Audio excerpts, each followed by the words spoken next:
الحمد للہ وکفی والصلاة والسلام علی عباده الذین اصطفى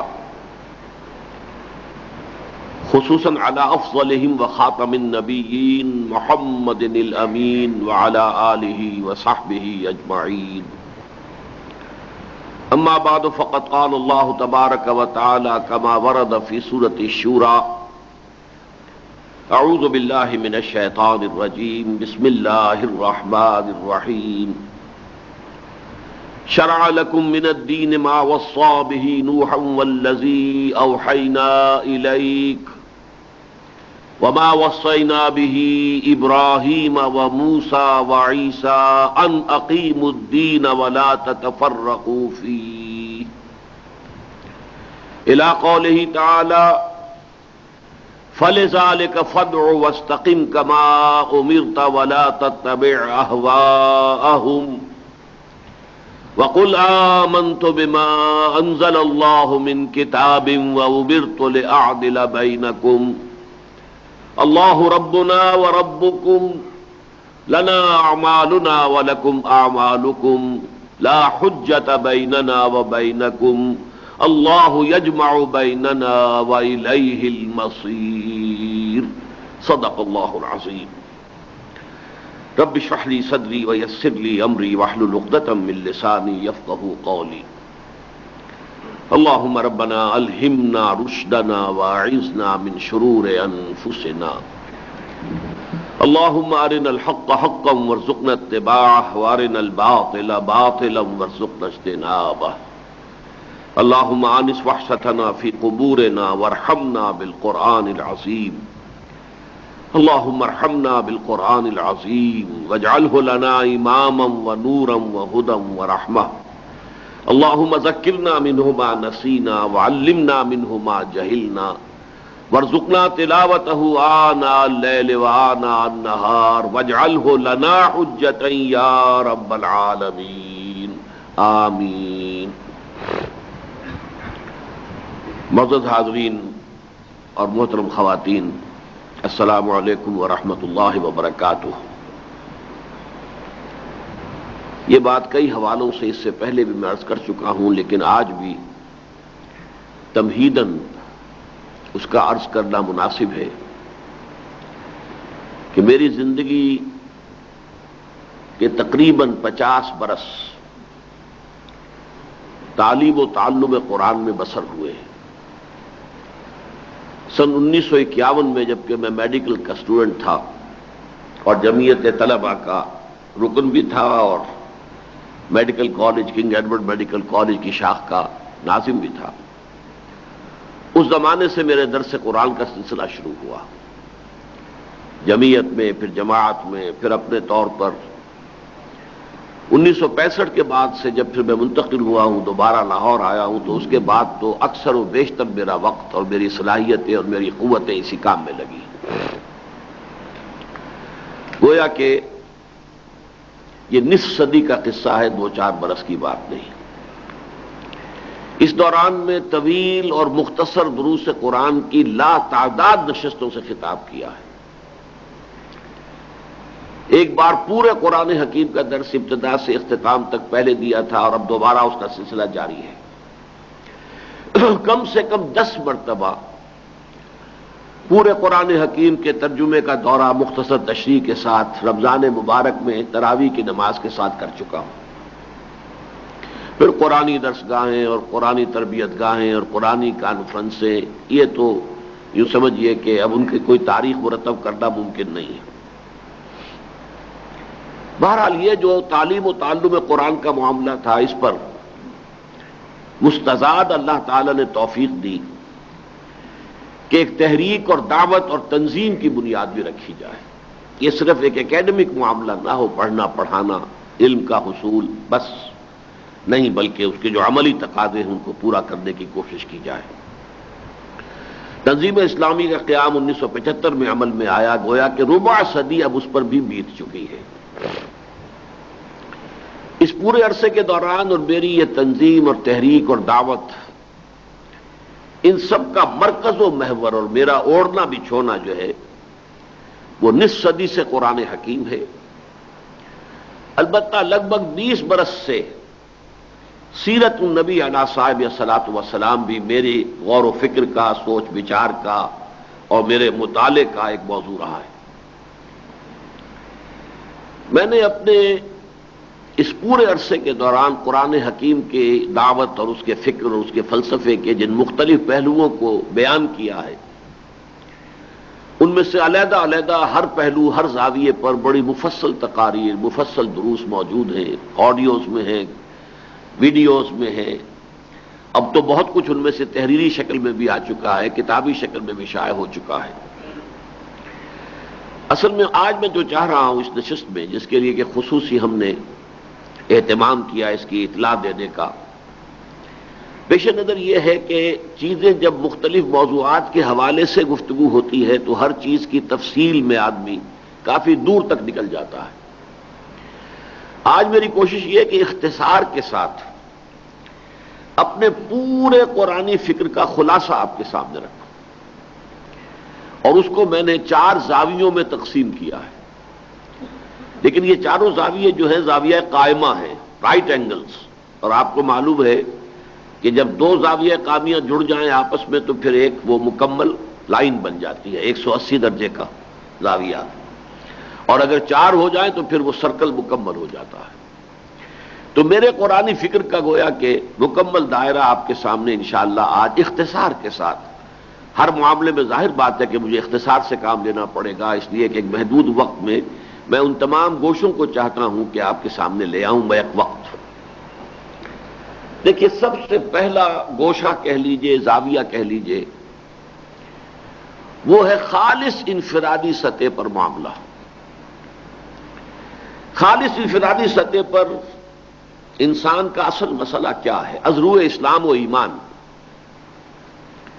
از روئے اسلام و ایمان، از روئے قرآن، انسان کا اصل مسئلہ یہ ہے کہ اسے فلاح حاصل ہو جائے، اخروی نجات حاصل ہو جائے، جو ابدی زندگی ہے، ہمیشہ کی زندگی ہے، آخرت کی زندگی، اس میں وہ عذاب الہی سے بچ جائے، اللہ کے عفو و درگزر کا، اللہ کے رحم و کرم کا مستحق قرار پا جائے۔ یہ ہے اصل مسئلہ۔ ہر شخص کی موت اس کے سامنے ہے، اس کا انتظار کر رہی ہے۔ ہر شخص کی قبر جو ہے گویا کہ منہ کھولے ہوئے اس کو خوش آمدید کہنے کے لیے منتظر ہے، اور اس کے بعد ظاہر بات ہے کہ اللہ کے حضور میں حاضری ہے، حساب کتاب ہے، اور وہاں پر اگر کامیابی ہو گئی تو گویا کہ اصل کامیابی ہے۔ ذالک یوم التغابن، وہ ہے اصل میں ہار اور جیت کے فیصلے کا دن۔ یہی وجہ ہے کہ تنظیم اسلامی کی جو قرارداد تاسیس ہے اس کا پہلا جملہ یہ ہے کہ دین کا اصل مخاطب فرد ہے، اور اسی کی نجات و فلاح جو ہے وہ در حقیقت دین کا اصل مقصود ہے۔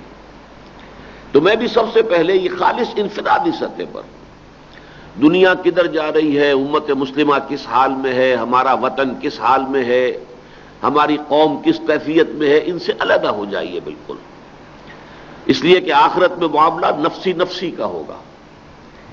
نہ ماں کی فکر ہوگی، نہ باپ کا فکر ہوگا، نہ اولاد کا، نہ بھائی کا، نہ کسی کا نہیں، نہ بیوی کا، نہ شوہر کا۔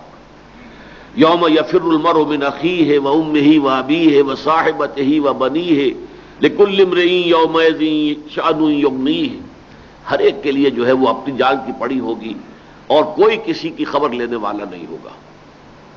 یود المجرم لو یفتدی من عذاب یومئذ ببنیہ وصاحبتہ واخیہ وفصیلتہ التی تؤویہ ومن فی الارض جمیعا ثم ینجیہ۔ ہر انسان یہ چاہے گا تمام انسانوں کو جہنم میں جھونک دیا جائے، مجھے بچا لیا جائے، میرے باپ کو، میری ماں کو، میری بیوی کو، میری اولاد کو، میرے بھائی، سب کو جھونک دو، مجھے بچا۔ تو یہ نفسی نفسی کے جو قیامت میں ہونی ہے، اس کے لیے ہمیں ذہناً یہاں تیار ہونا چاہیے۔ علیکم انفسکم لا یضرکم من ضل اذا اہتدیتم، تمام نوع انسانی گمراہی میں ہو لیکن اگر آپ ہدایت پر ہیں تو تمام انسانوں کی گمراہی آپ کو کوئی نقصان نہیں پہنچائے گی۔ علیکم انفسکم، تم پر اصل ذمہ داری تمہاری اپنی ہے۔ لا یضرکم من ضل اذا اہتدیتم، اگر تم ہدایت پر ہوئے تو جو لوگ گمراہی پر ہوں گے ان سے تمہیں کوئی نقصان نہیں پہنچے گا۔ لیکن یہ جو اخروی صلاح اور فلاح اور نجات کا تعلق ہے، اس کے کچھ لوازم ہیں، اس کے کچھ تقاضے ہیں، اس کی کچھ ذمہ داریاں ہیں، اس کے اعتبار سے کچھ فرائض ہیں جو ہم پر عائد ہوتے ہیں. It has to be earned, this salvation has to be earned. یہ آپ کو محنت سے، مشقت سے کمانی ہوگی، حاصل کرنی ہوگی. اس مسئلے کو میں نے مختلف اعتبارات سے جو واضح کیا، اس میں سب سے پہلے تو مطالعہ کریم قرآن حکیم کا ایک منتخب نصاب، تقریباً 2 پارے کے لگ بھگ، گویا کہ 1/15 قرآن، مختلف مقامات سے انتخاب، نقطۂ آغاز سورۃ العصر جو 3 آیات پر مشتمل ہے، اور اس کا کلائمیکس، نقطۂ عروج سورہ حدید جو تقریباً 30 آیات پر مشتمل ہے. ٹو بی ایگزیکٹ وہ 29 آیات ہیں. درمیان میں پوری صورتیں بھی ہیں، سورہ صف ہے، سورہ جمعہ ہے، سورہ منافقون ہے، سورہ تغابن ہے، اور ایک رکوع ہے، کچھ آیات منتخب ہیں. یہ مختلف مقامات سے انتخاب کر کے ایک تقریباً 1/15 قرآن کے لگ بھگ یہ منتخب نصاب جو میں نے مرتب کیا تھا. تو میرے اس پورے عرصے کے دوران سب سے زیادہ جن موضوعات پر میں نے تقاریر کی ہیں یا دروس دیے ہیں وہ یہی منتخب نصاب ہے. اس منتخب نصاب کے ذریعے سے تدریجاً جو بات کھلتی ہے وہ کیا ہے؟ سورۃ العصر کہتی ہے کہ انسان کی نجات کے لیے 4 شرطیں لازم ہیں: ایمان، عمل صالح، تواصی بالحق، تواصی بالصبر. امام راضی کہتے ہیں وَلَدَلَّ ذَلِكَ أَنَّ النِّجَاةَ مُعَلَّقَةٌ بِمَجْمُوعِ هَذِهِ الْأَرْبَعَةِ. اس سے معلوم ہوا کہ جو نجات ہے وہ معلق ہے، منحصر ہے ان 4 چیزوں کے مجموعے پر. ان میں سے کوئی ایک شے بھی کم ہوئی تو نجات کی توقع نہیں ہے. وَالْعَصْرِ إِنَّ الْإِنسَانَ لَفِي خُسْرٍ إِلَّا الَّذِينَ آمَنُوا وَعَمِلُوا الصَّالِحَاتِ وَتَوَاصَوْا بِالْحَقِّ وَتَوَاصَوْا بِالصَّبْرِ. پھر جب یہ مضمون کھلنا شروع ہوتا ہے، پھر اسی میں جہاد فی سبیل اللہ کا مضمون آتا ہے، اسی میں دعوت اللہ کا مضمون آتا ہے، اسی میں اقامت دین کی جد و جہد کا موضوع آتا ہے، انفرادی اوصاف کیا ہونے چاہیے، سیرت و کردار کی تعمیر کے لیے اساسات کیا ہیں، پوری طرح تعمیر شدہ ایک انسانی شخصیت کا حیولہ کیا ہے، انسانی معاشرہ کیسا ہونا چاہیے، اسلامی ریاست کے اصول کیا ہیں، اسلامی سیاست کے اساسات کیا ہیں. لیکن یہ کہ رفتہ رفتہ تدریجاً پھر جہاد اور اقامت دین اور غلبہ دین کی جد و جہد، اور یہ کہ ایک قانونی اسلام ہے، ایک حقیقی ایمان ہے. حقیقی ایمان کا لازمہ ہے جہاد فی سبیل اللہ، اور نجات اخروی کا لازمی جو تقاضا ہے پوری ریکوزٹ وہ جہاد فی سبیل اللہ ہے. اس جہاد فی سبیل اللہ کے 2 درجے ہیں: دین کی دعوت اور دین کی اقامت. یہ بڑی تفصیل کے ساتھ، پوری وضاحت کے ساتھ اس منتخب نصاب کے ذریعے سے میں نے بہت مرتبہ، بے شمار مرتبہ اس کو بیان کیا. اس کے بعد اللہ کے فضل و کرم سے ایک عجیب سی تشبیہ سامنے ذہن میں آئی، اور مجھے آج بھی وہ دن یاد ہے جب میں کراچی میں ناظم آباد نمبر 4 کی ایک جامع مسجد میں خطاب کر رہا تھا. اسی وقت وہ ذہن میں بات پہلی مرتبہ آئی اور میں نے بیان کی کہ فرائض دینی کے 4 لیول اگر آپ سمجھنا چاہیں تو وہ ایک 3 منزلہ عمارت کی تشبیہ سے بہت عمدگی کے ساتھ آپ کے سامنے آ جائیں گے. آپ ایک ذہن میں تصور قائم کیجئے، ایک 3 منزلہ عمارت ہے، لیکن پہلی منزل پر صرف 4 ستون کھڑے ہیں، کوئی اور تعمیر نہیں ہے. ظاہر بات ہے کہ ان ستونوں کے نیچے فاؤنڈیشن ہے. فاؤنڈیشن کا ایک حصہ وہ ہوتا ہے جو نظر آتا ہے، جسے ہم پلنتھ کہتے ہیں، اور اصل فاؤنڈیشن جو زیر زمین ہوتی، گڑی ہوئی ہوتی، وہ نظر نہیں آتی.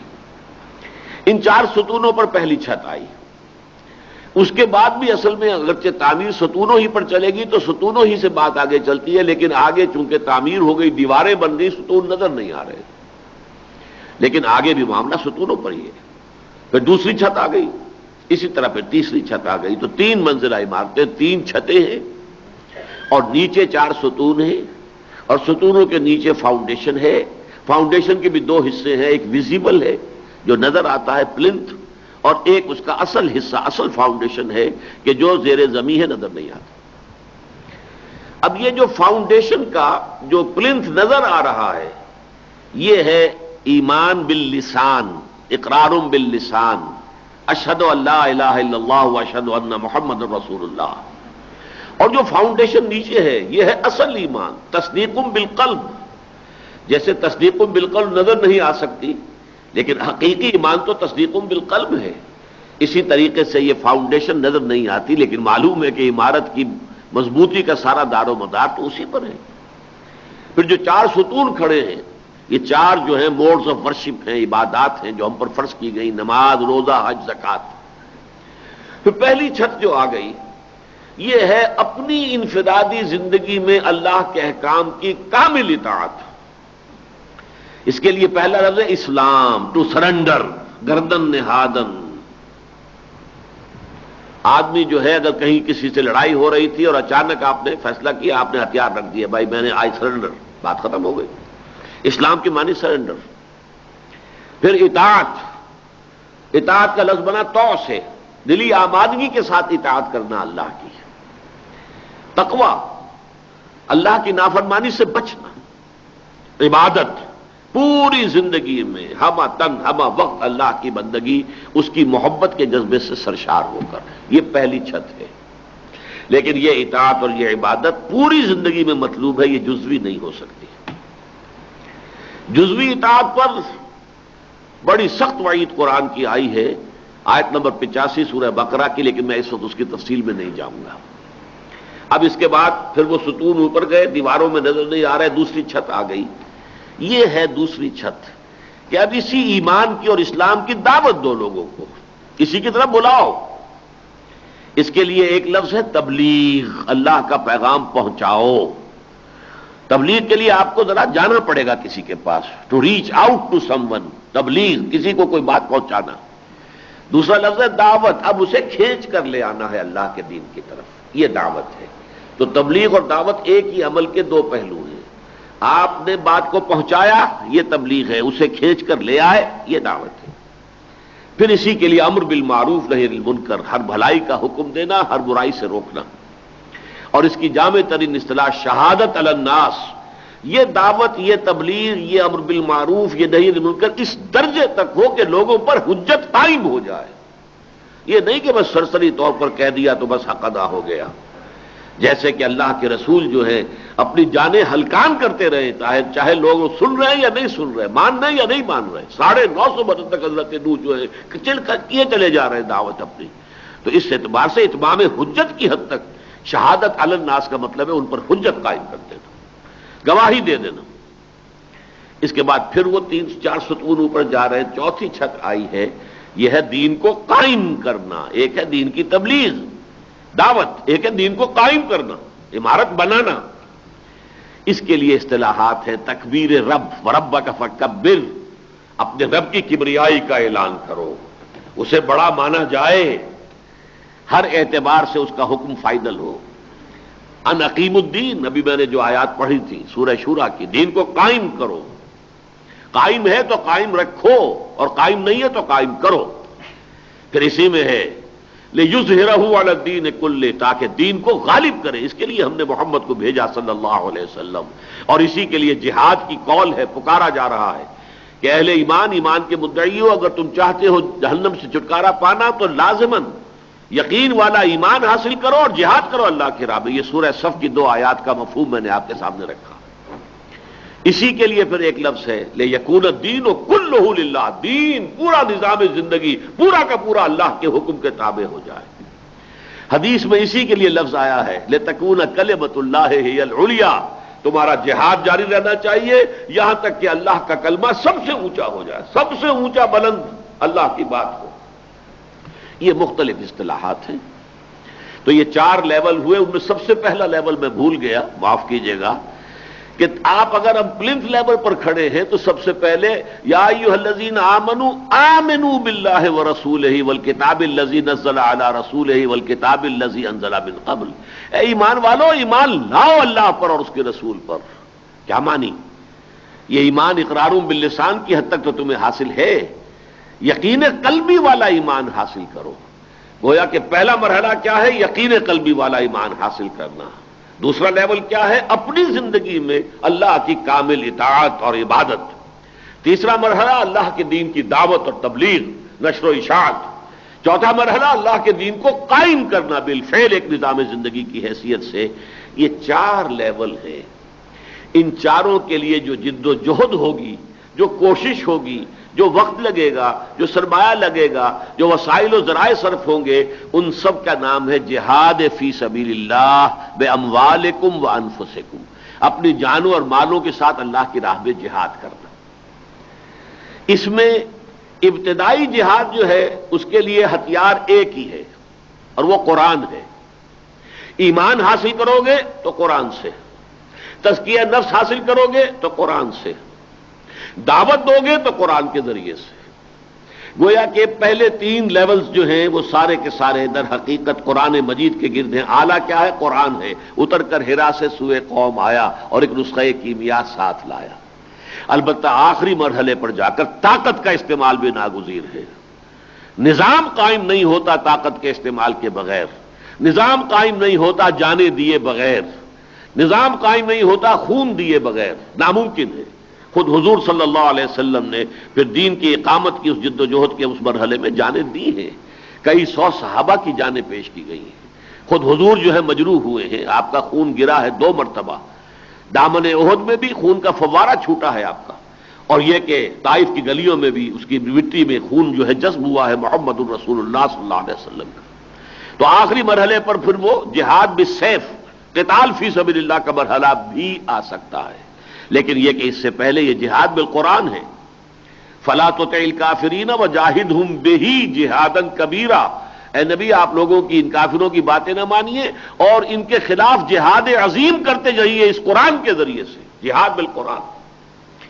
اور یہ بھی سمجھ لیجئے کہ پہلی سطح پر یہ خالص انفرادی معاملہ ہے۔ ایمان آپ حاصل کریں گے، ظاہر بات ہے از خود قرآن مجید میں غوطہ زنی کریں گے تو ایمان آپ کو حاصل ہوگا، یقین والا ایمان۔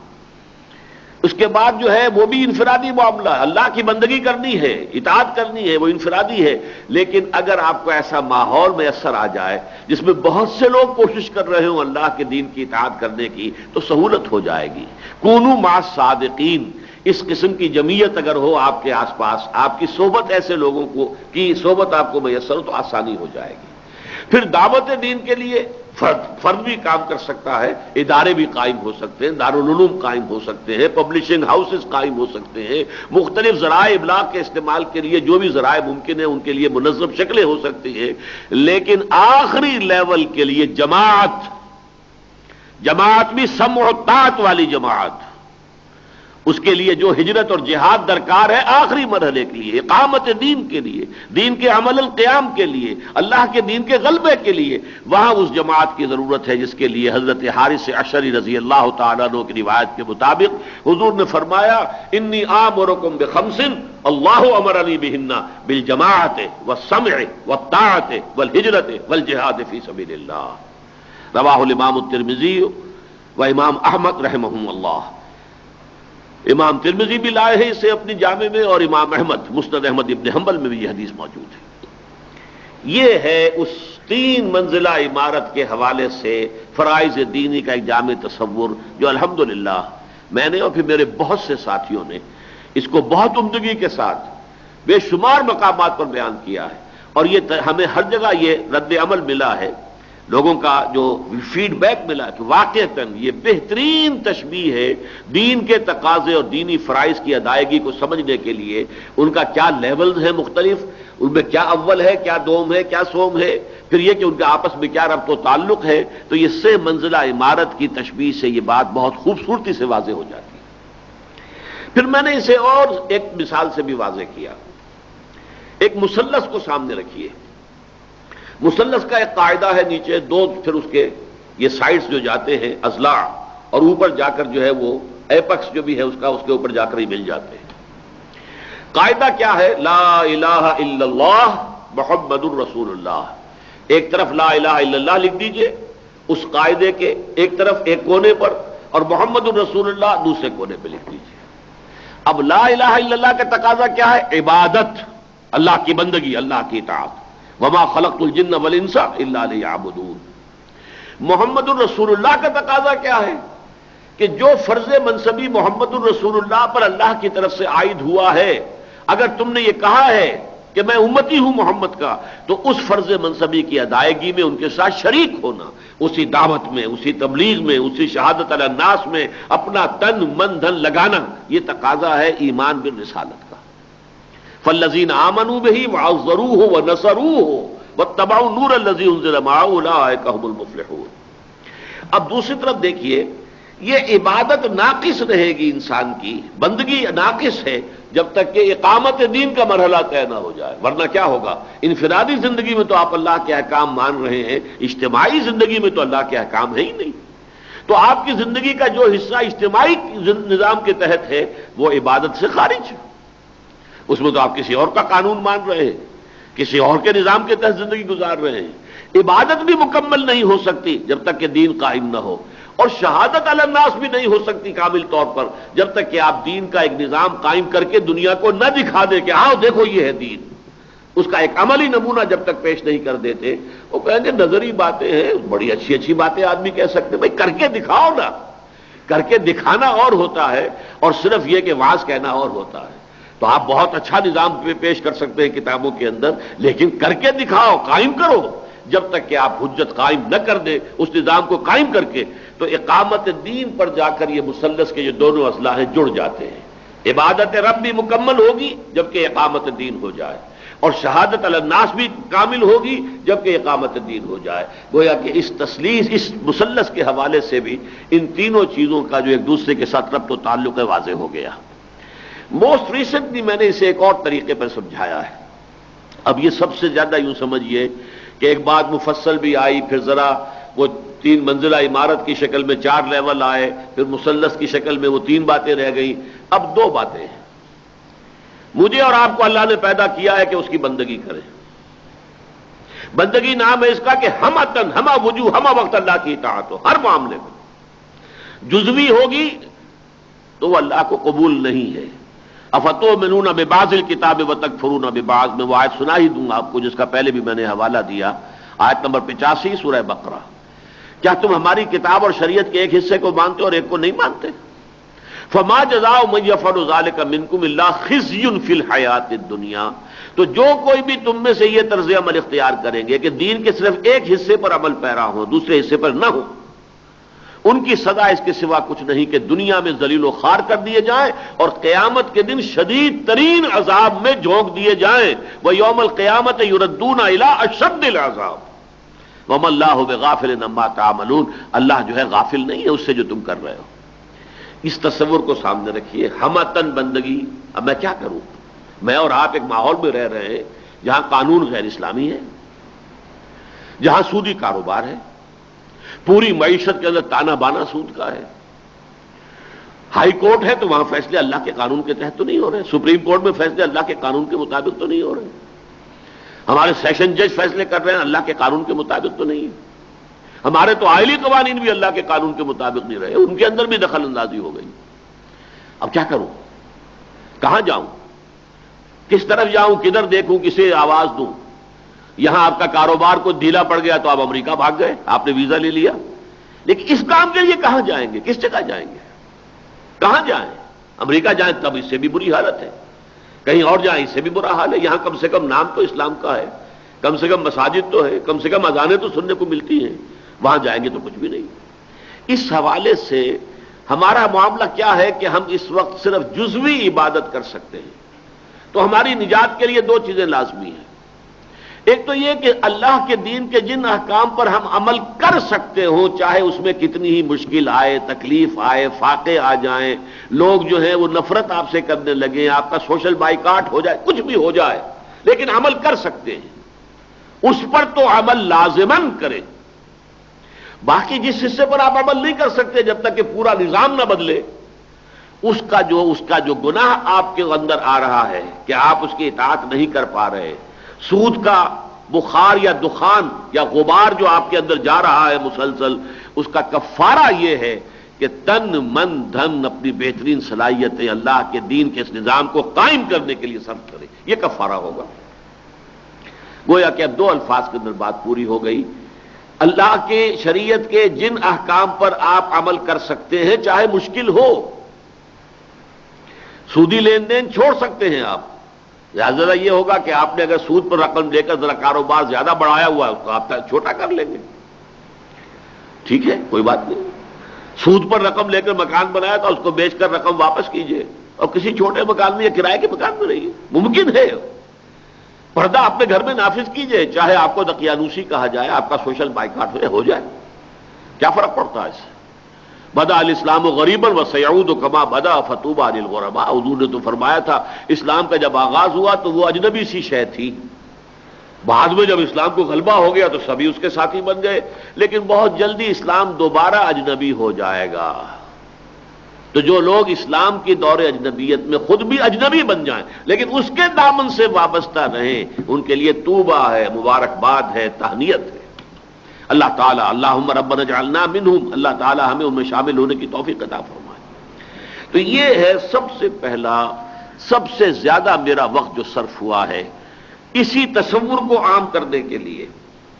نظام باطل کے تحت اگر ہم زندگی گزارنے پر مجبور ہیں تو جتنے حصے پر عمل کرنا ممکن ہے اس پر تو لازماً عمل کریں، اور بقیہ کے لیے کفارے کے طور پر اپنی بہترین صلاحیتیں، اپنے بیشتر اوقات لگا دیں اللہ کے دین کے قائم کرنے کی جد و جہد میں. اور اس جد و جہد کے لیے لازم ہے التزام جماعت، جہاد فی سبیل اللہ. اس کے لیے لازم ہے انی آمرکم بخمس اللہ امرنی بہن بالجماعت والسمع والطاعت والہجرت والجہاد فی سبیل اللہ. اس چیز پر جیسا کہ میں نے عرض کیا اپنا میکسیمم وقت میں نے صرف کیا ہے. اس کی وجہ کیا ہے کہ بدقسمتی سے صدیوں کے زوال اور انحطاط کی وجہ سے ہمارے ذہنوں سے یہ تصورات بالکل نکل گئے. عبادت کا مطلب ہم نے نماز، روزہ، حج اور زکوٰۃ سمجھ لیا، بس پوری زندگی سے اس کا کوئی سروکار نہیں. نظام باطل کے غلبے کے تحت بھی ہم جو ہے روحانی ترقی کی منزلیں طے کرتے چلے جاتے ہیں اور اس نظام کو بدلنے کا ہمیں خیال نہیں آتا. لیکن یہ کہ جو بھی ضربیں لگ رہی ہیں اور ذکر ہو رہے ہیں اور اشغال ہو رہے ہیں ان کے ذریعے سے اپنی روحانی طرف حاصل ہو رہا ہے، ترقی جو ہے کرتے چلے جا رہے ہیں، لیکن اس نظام کو بدلنے کی طرف توجہ نہیں، اس کی اہمیت، اس کی فرضیت کا کوئی تصور ہی موجود نہیں. لہذا اصل میں سب سے زیادہ ضرورت بھی اسی کی تھی اور الحمدللہ کہ سب سے زیادہ میں نے اسی پر محنت صرف کی ہے. اب آئیے میرے قرآنی فکر کا دوسرا حصہ. یہ تو میں نے اب تک فرد کی حیثیت سے بات کی، میری اور آپ کی نجات کا دار و مدار اس پر ہے. اور اس میں مجھے وہ علامہ اقبال کا شعر یاد آ رہا ہے، یہ نغمہ فصل گل و لالا کا نہیں پابند، بہار ہو کے خزاں لا الہ الا اللہ. یہ جو فرائض دینی کا تصور ہے یہ اس پر نہیں ہے مبنی کہ آپ کہیں اکثریت میں ہو اور اقلیت میں ہو، اس سے کوئی بحث نہیں. حضور ایک تھے تنہا اور آپ نے یہ کام شروع کر دیا تھا. آپ کے پاس کوئی امت نہیں تھی، کوئی جماعت نہیں تھی. جماعت آپ نے اپنی بنائی ہے، امت خود بنائی ہے، اپنی دنیا آپ پیدا کر اگر زندوں میں ہے. جیسے کہ کوئی پرندہ لے کر آتا ہے ایک ایک دن کا اپنی چونچ میں اپنا ایک گھونسلہ بناتا ہے، اس طرح حضور نے ایک بمشکل 10 برس میں، 10 برس کے دن گنیے کتنے ہو گئے، 4000 دن، اور ان میں صرف 125 آدمی آئے حضور کے پاس. اس سے کوئی فرق واقع نہیں ہوتا. آپ اکیلے بھی ہیں دنیا میں روح ارضی پر، باقی سارا کفر ہے، تب بھی یہ کام آپ کو کرنا ہے. آپ کو اللہ پر ایمان لانا ہے، ایمان حقیقی حاصل کرنا ہے، اپنی زندگی میں اللہ کے احکام کی اطاعت کرنی ہے.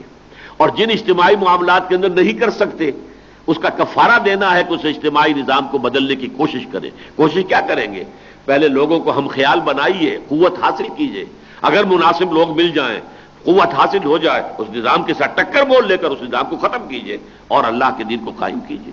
کر سکے نہ کر سکے اس پر آپ کی کامیابی کا کوئی اثر نہیں، کامیابی اس سے متاثر نہیں ہوتی. آپ نے تن من دھن لگا دیا، اپنی زندگی اس کام میں لگا دی، آپ کامیاب ہیں، اللہ کے یہاں سرخرو ہوں گے. وہ نظام بدلا یا نہیں بدلا اس سے کوئی غرض نہیں. اب آئیے اس خالص انفرادی سطح سے اٹھ کر ہم چلتے ہیں اوپر. ہم ایک عالمی ملت اسلامیہ کے فرد ہیں، تقریباً 150 کروڑ، کم سے کم 125 کروڑ، اور عام خیال یہ بھی ہے کہ 150 کروڑ مسلمان اس وقت ہیں. ہم سب بھائی ہیں آپس میں. کل مومن اخوۃ، اندر دلش. علامہ اقبال کہتے ہیں انما المومنون اخوۃ، کو اس طور سے انہوں نے نظم کیا. یہ ملت اسلامیہ، یہ امت محمد صلی اللہ علیہ وسلم کس حال میں ہے اس وقت؟ اس کی قرآنی تشخیص کیا ہے؟ آج ہم کس جگہ کھڑے ہیں؟ عضو قرآن. میں نے عرض کیا تھا یہ میرے قرآنی فکر کے مختلف زاویے اور گوشے. ہم اس وقت دنیا میں اتنی بڑی تعداد میں ہونے کے باوجود عزت ہمارے ہاتھ میں نہیں ہے. کوئی حیثیت ہمیں بین الاقوامی معاملات میں حاصل نہیں. کس نمی پرسد کے بھیا کیستی، تم ہو کون؟ ہمارے معاملات دوسرے طے کرتے ہیں. پاکستان جیسا بڑا ملک اور وہ آئی ایم ایف اور ورلڈ بینک کا جو ہے اس کا غلام بنا ہوا ہے. باقی بھی بہت سے ممالک امریکہ کی جیب کے اندر ہیں. کہنے کو مسلمان آزاد ممالک ہیں لیکن وہ امریکہ کی جیب میں ہیں. ہمارے وسائل پر ان کا قبضہ ہے. آج خلیج کے تیل کے اوپر بھی پنجے گاڑ کر وہ بیٹھ گئے اور انہوں نے جزیرہ نمایاں عرب کے اندر جو اپنے مراکز قائم کر لیے.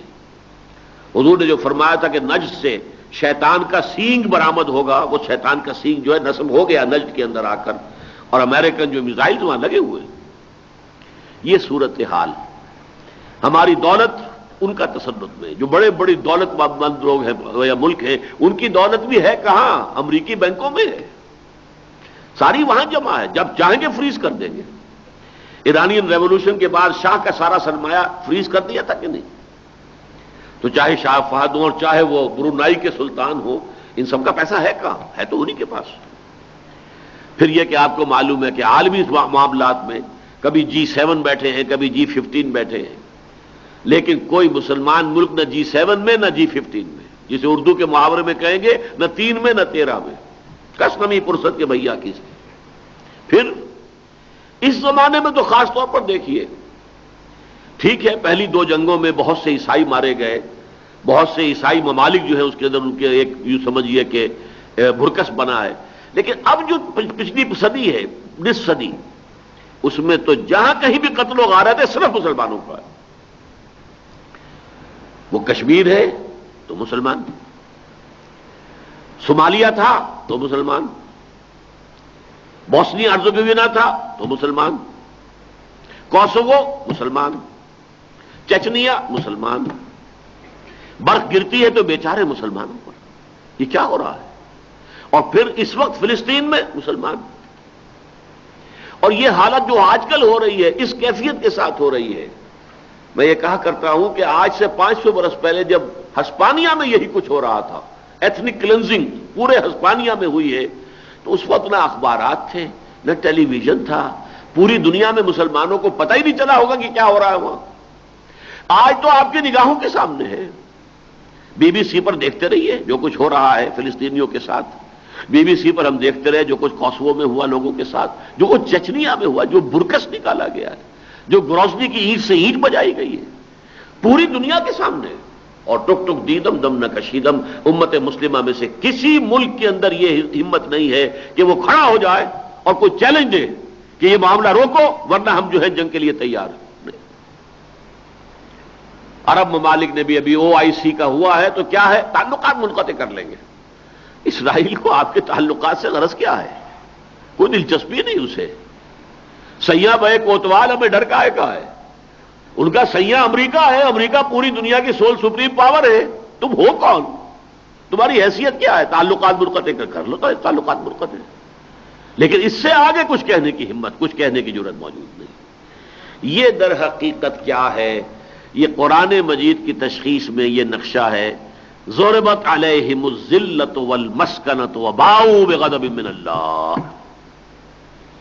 ان پر ذلت مسلط کر دی گئی، کمزوری، ضعیفی، اور ہے جرم ضعیفی کی سزا مرگ مفاجات. والمسکنہ، کم ہمتی نہیں رہی. چیلنج نہیں کر سکتے، کھڑے نہیں ہو سکتے. ہمارا اپنا حال کیا ہے؟ ہم کہتے ہیں کشمیر ہماری شہرگ ہے اور شہرگ کے اوپر ہاتھ ڈالا ہوا ایک دشمن نے، لیکن ہم اس کے ساتھ کھلم کھلا مقابلہ کرنے کی ہمت نہیں رکھتے.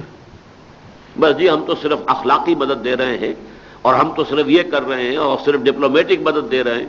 کھل کر کہنے کا کوئی ہمارے پاس ہمیں طاقت نہیں، ہمت نہیں، جرأت نہیں، حوصلہ نہیں. ضربت علیہم الذلۃ والمسکنۃ وباؤوا بغضب من اللہ، اور وہ اللہ کے غضب کو لے کر لوٹے ہیں. یہ آیت قرآن میں سورہ بقرہ میں آئی، ذرا مضبوط تفصیل کے ساتھ سورہ آل عمران میں آئی، اور دونوں جگہ یہود کے لیے آئی. لیکن آج اس آیت کا مصداق کامل، مصداق اتم امت محمد ہے صلی اللہ علیہ وسلم۔ یہودی کل 13-14 ملین، 1.5 کروڑ بھی نہیں۔ دنیا کی معیشت کی کنجیاں ان کے ہاتھ میں، دنیا کی تجارت ملٹی نیشنلز ان کی گرفت میں، سول سپریم پاور آن ارتھ امریکہ ان کے شکنجے میں، UNO ان کی باندی، ان کی لونڈی۔ یہ حال ہے ان کا۔ وہ ضربت علیہم الذلہ والمسکنہ کہاں ہے؟ جس طرح کی بڑکیں آج ایریل شوران بڑکے مار رہا ہے اور ڈٹ کے کہہ رہا ہے، کھل کر کہہ رہا ہے ہم یہ کریں گے، کمر توڑ دیں گے ان کی، کوئی ریزسٹنس نہیں چھوڑیں گے ان کے اندر۔ یہ سب کچھ ہے اور ہم دیکھ رہے ہیں۔ یہ در حقیقت اللہ کا عذاب ہے اس وقت امت محمد پر صلی اللہ علیہ وسلم۔ یہ بات بڑی تلخ ہے، لیکن میرے قرآن فکر کا یہ ایک اہم نقطہ ہے، ایک اہم زاویہ ہے۔ اس کو ذرا پہلے ٹیبل اگر بنانا ہو، قابل قبول بنانا ہو، تو سابقہ امت مسلمہ کی مثال سامنے لے آئی جائے۔ قرآن میں 2 جگہ تو ان کے بارے میں صرف سورہ بقرہ میں کہا گیا ہے، یا بنی اسرائیل اذکروا نعمتی التی انعمت علیکم وانی فضلتکم علی العالمین۔ اے بنی اسرائیل، میرے انعام و اکرام کو یاد کرو جو تم پر ہوا، میں نے تمہیں تمام جہان والوں پر فضیلت دی۔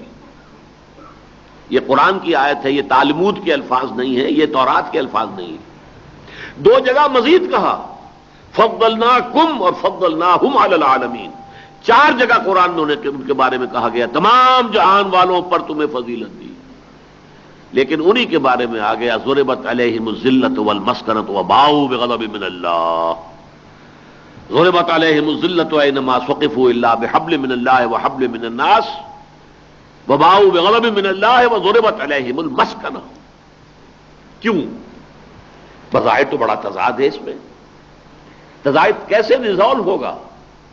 وہ اصول سمجھ لیجئے، جب کوئی امت، کوئی قوم، اسے اللہ تعالیٰ اپنی کتاب دے دیتا ہے، اپنی شریعت سے نواز دیتا ہے، اپنے کسی رسول کو عطا کرتا ہے ان کے رہنما اور قائد کی حیثیت سے، اور اس کی امت کی شکل دے دیتا ہے انہیں، تو وہ امت، وہ قوم زمین پر اللہ کی نمائندہ امت بن جاتی ہے،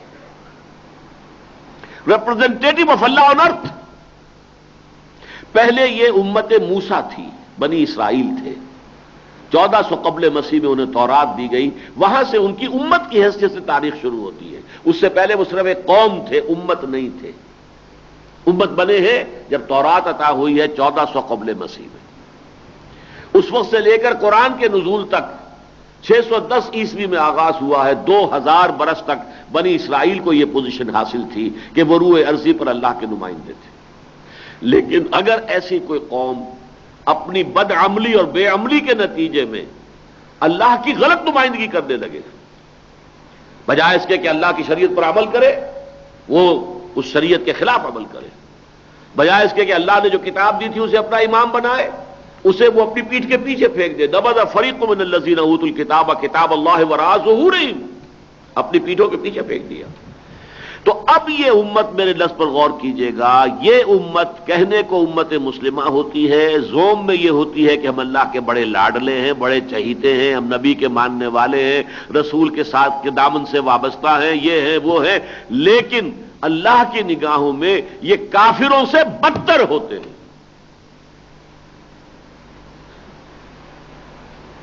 یہی وجہ ہے نا، آج ہم کہیں رحمتیں ہیں تیری اغیار کے کاشانوں پر اور برف گرتی ہے تو بیچارے مسلمانوں پر۔ کیوں؟ کیا عیسائی اللہ کو پسند ہے مسلمانوں کے مقابلے میں؟ بدترین مشرک، حضور کو تو نہیں مانا انہوں نے۔ یہودی پسند ہے اللہ کو، پھر اس کا مطلب ہے آج مسلمان بدتر ہے یہود سے اور عیسائیوں سے اور ہنود سے۔ وہ تو کہتے نہیں کہ ہم مسلمان ہیں، وہ تو کہتے نہیں کہ ہم محمد کے پیروکار ہیں، ہم کہتے ہیں اور عمل نہیں کرتے، ہمارا عمل برعکس ہے۔ پوری دنیا میں کہیں ہم ملک نہیں دکھا سکتے کہ جہاں ہم یہ کہہ سکیں دیکھو آؤ یہ پورا کا پورا اسلامی نظام یہاں نافذ ہے۔ افغانستان کا معاملہ ہے ابھی کہ ہو رہا ہے، ہو جائے گا انشاءاللہ، لیکن ابھی بڑے پریمیٹو سٹیجز کے اندر ہے۔ لیکن یہ کہ ایک اس دور کے تقاضوں کے مطابق ایک اسلامی نظام کا ایک ماڈل پوری دنیا کو دکھایا جا سکے، ممکن نہیں۔ اسی وجہ سے ان پر عذاب آئے، ان پر عشیریوں کے کوڑے ٹوٹے برسے، ان پر نیبوکدنضر کا عذاب آیا، ان کا خانہ کعبہ یعنی ہیکل سلیمانی مسمار ہوا 587 قبل مسیح میں، دوبارہ تعمیر ہوا تو رومیوں کے ہاتھوں پھر گرا دیا گیا اور وہ گرا پڑا ہے آج تک۔ یہ اللہ کے عذاب کے کوڑے ان پر پڑتے رہے۔ آج بعین ہی یہی معاملہ مسلمانوں کا ہے۔ آج ہم اس مقام پر آ گئے ہیں، ضربت علیہم الذلۃ والمسکنہ۔ ہمیں تو قرآن میں صرف 2 مرتبہ کہا گیا ہے خیر امت، کنتم خیر امت اخرجت للناس، سورہ آل عمران، وکذالک جعلناکم امۃ وسطا لتکونوا شہداء علی الناس، یہ سورہ بقرہ 2 جگہ کہا گیا، امت وسط اور خیر امت۔ اور یہودیوں کو 4 جگہ کہا گیا وانی فضلتکم علی العالمین، لیکن ان کی بدعملی اس کی سزا یہ ہے۔ اس صدی میں 60 لاکھ جو ہے ہٹلر نے تباہ کیے ہیں، برباد کیے ہیں، ختم کیے ہیں۔ یہی معاملہ آج، اب پچھلی نصف صدی سے صورت بدل چکی ہے، اب یہودی اس سے نکل چکے ہیں۔ کیوں نکلے یہ میں بعد میں عرض کروں گا۔ یہ اللہ کی ایک اور مشیت ہے، ایک اور قاعدہ ہے، ایک اور قانون ہے جس کے تحت یہ ہوا ہے عارضی طور پر، انجام کچھ اور ہونا ہے، لیکن اس وقت شکل کیا ہے؟ اس وقت ان کے لیے نہ ذلت ہے، نہ مسکنت ہے، نہ عذاب الہی کی کوئی شکل موجود ہے۔ عزت ہے، دولت ہے، پیسہ ہے، اور سول سپریم پاور آن ارتھ، دنیا کا پولیس مین جو بنا ہوا اس وقت، وہ ان کے شکنجے میں ہے۔ انہیں اور کیا چاہیے؟ آج یہ معاملہ ہمارا ہو گیا ہے، ضربت علیہم الذلۃ والمسکنۃ وباؤوا بغضب من اللہ۔ ہم پر بھی پہلے کروسیڈرز کے حملے ہوئے، پھر تاتاریوں کے حملے ہوئے، پھر یورپی جو ہے استعمار، اس نے آ کر پورے عالم اسلام کو جو ہے وہ اپنا غلام بنایا، انڈونیشیا سے لے کر یہ سارے جزائر شرق الہند، اور پھر ہندوستان تو اس سے پہلے ہی ہو چکا تھا غلام انگریزوں کا، ہوتے ہوتے جو ہے پورا عالم عرب، یہ سارا ہو گیا کہ نہیں ہو گیا؟ وہی عذاب کہ جو آیا تھا سابقہ امت مسلمہ پر، وہی عذاب ہم پر بھی ہے۔ اور آج ہمارا حال یہ ہے کہ کہنے کو آزاد ممالک پتہ نہیں 56 ہے، 57 ہے، 60 ہیں، میں تو کبھی سنجیدگی کے ساتھ اس کی گنتی دیکھتا نہیں، پڑھتا نہیں، یاد نہیں کرتا۔ فائدہ کیا؟ زیرو کے درجے میں ہے۔ 0,000 بھی جمع ہو جائے تو زیرو ہی رہیں گے۔ کوئی حیثیت ہے؟ کوئی دنیاوی معاملات میں ہماری رائے کا کوئی وزن ہے؟ کوئی ہم سے پوچھتا ہے؟ ویسے یہ کہ علامہ اقبال کا شعر لہک لہک کر پڑھ لو، خود ہی کو کر بلند اطلاع کی ہر تقدیر سے پہلے، خدا بندے سے خود پوچھے بتا تیری رضا کیا ہے۔ خدا کیا پوچھے گا؟ یہاں کے لوگ نہیں پوچھنے کو تیار کہ تم کیا کہتے ہو، تمہاری رائے کیا ہے۔ اس کا حل کیا ہے؟ صرف ایک ہے۔ اس عالمی سطح پر جو ادبار اور جو امت مسلمہ کے اوپر عذاب الہی ہے، اس کا حل صرف ایک ہے، کسی قابل لحاظ سائز کے سائزیبل مسلمان ملک میں مکمل اسلامی نظام قائم کر کے دکھا دیا جائے تاکہ اللہ کی صحیح نمائندگی زمین پر ہو جائے۔ ایک ملک میں بھی ایسا ہو جائے گا تو یہ فرض کفایہ ہو جائے گا پوری امت مسلمہ کی طرف سے، پوری امت مسلمہ پر سے عذاب ٹل جائے گا اللہ تعالیٰ کا، یہ فرض کفایہ ہو جائے گا۔ لیکن ملک ہو کم سے کم جیسا پاکستان ہے، بنگلہ دیش ہے، انڈونیشیا ہے، بڑے ممالک، کوئی 10-12 کروڑ آدمی تو بستا ہو اس کے اندر، وہ ایک نظام قائم کر کے دکھائیں دنیا کے سامنے جس میں عہد حاضر کے سارے تقاضے بھی اعلیٰ ترین پیمانے کے اوپر پورے ہو رہے ہوں۔ جتنی بھی اچھی اقدار ہیں وہ ساری اقدار اچھی اگر کوئی ہے اس دور میں، سب محمد رسول اللہ سے مستعار کی گئی ہیں۔ ہر کجا بینی جہان رنگ و بو، آنکھ از خاکش برویت آرزو، یاز نور مصطفیٰ اورا بہاس، یا ہنوز اندر تلاش مصطفیٰ۔ ان کو ان کے سمیت پورا اسلامی نظام قائم کر کے دکھایا جائے تو اللہ تعالیٰ کا یہ عذاب ختم ہو جائے گا۔ یہ ایک فرض کفایہ کے درجے میں، جیسے اگر کوئی مسلمان فوت ہو جائے تو اگر کچھ لوگ اس کی نماز جنازہ ادا کر لیں تو باقی سب کی طرف سے فرض ساقط ہو گیا، لیکن کوئی بھی نہ کرے تو پھر سارے مسلمان مجرم ہو جاتے ہیں۔ جب تک کسی ایک جگہ پر بھی وہ نظام قائم کر کے ہم نہیں دکھا دیتے، پوری امت مسلمہ مجرم ہے اور وہ عذاب الہی کی گرفت میں ہے۔ لیکن اگر کسی ایک ملک میں بھی قائم ہو جائے تو یہ پوری امت مسلمہ کی طرف سے ایک فرض کفایہ کی ادائیگی ہو جائے گی۔ یہ میری قرآنی سوچ کا دوسرا زاویہ ہے۔ بڑی تفصیل کے ساتھ میں نے یہ چیزیں بہت مرتبہ بیان کی ہیں، تحریروں میں بھی موجود ہیں۔ تیسرا زاویہ، پورا جو عالم انسانیت ہے، ابھی میں چلا تھا ایک فرد سے، ایک فرد کی حیثیت سے میرا اور آپ کا کیا فرض ہے۔ اب ہم چل رہے ہیں فرض سے اوپر گئے، پوری عالمی امت مسلمہ، امت محمد صلی اللہ علیہ وسلم۔ لیکن امت مسلمہ پورے عالم انسانیت کا تو چوتھا یا پانچواں حصہ ہی ہے نا۔ 120 کروڑ ہے تو پانچواں حصہ ہے، کیونکہ 600 کروڑ ہے دنیا کی آبادی اس وقت۔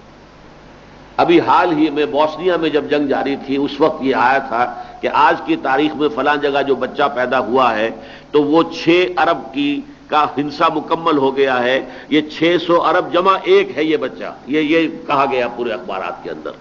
تو 6 ارب کا مطلب کیا ہے؟ 600 کروڑ۔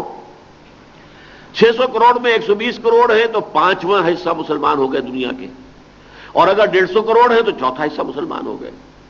تو اب میں اس سے بھی بلندتر، اس سے وسیع سطح پر بات کر رہا ہوں، پورے عالم انسانیت کا مستقبل کیا ہے از روئے قرآن۔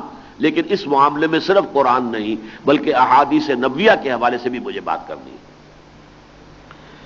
دیکھیے، پورے عالم انسانیت کا ایک مستقبل تو وہ ہے کہ جو قرآن مجید کی روح سے ہمارے ایمان کا جزو لا ینفک، بلکہ ایک اعتبار سے جزو اعظم ہے،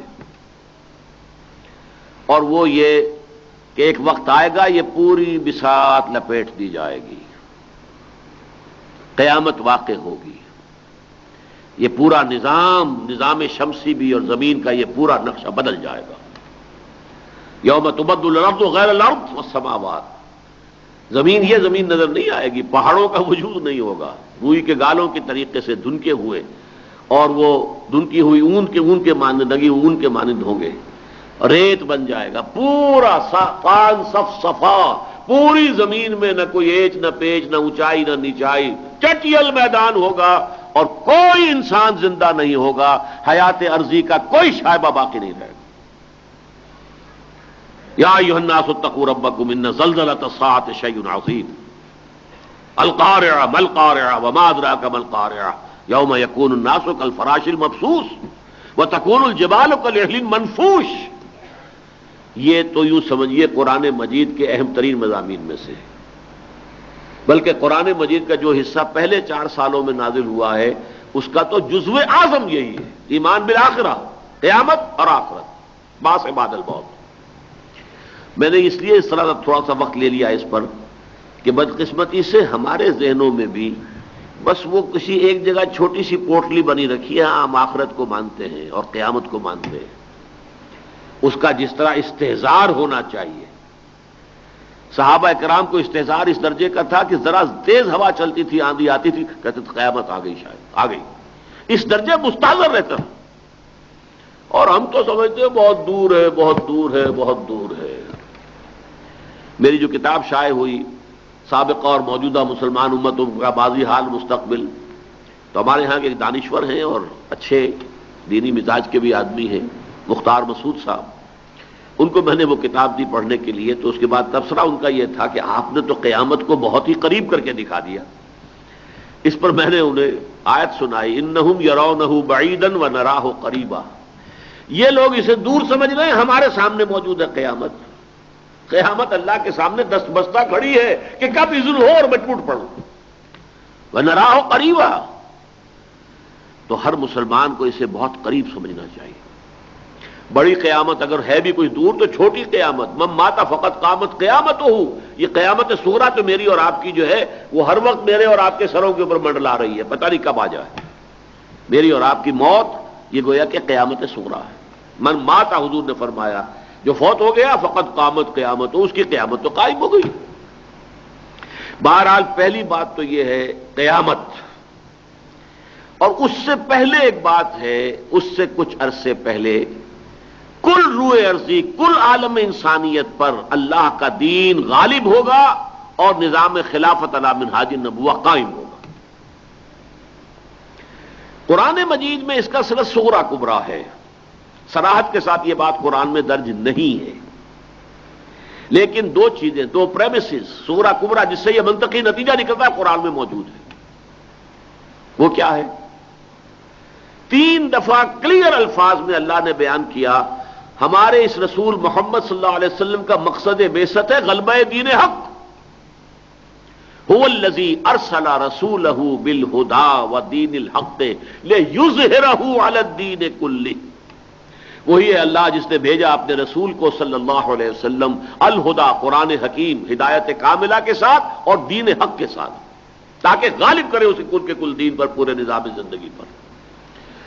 کیا مطلب ہوا؟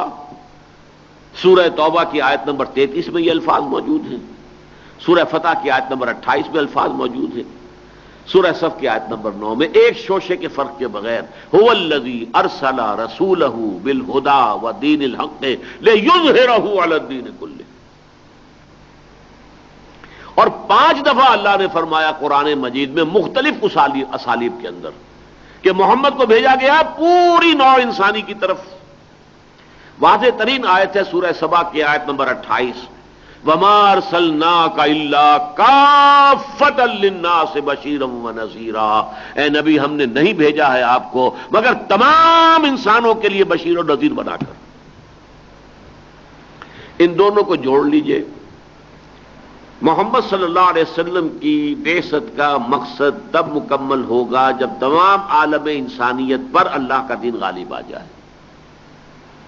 جب تک یہ نہیں ہوتا حضور کی بعثت کا مقصد ابھی کامل نہیں، مکمل نہیں، وقت فرصت ہے کہاں، کام ابھی باقی ہے، نور توحید کا اتمام ابھی باقی ہے۔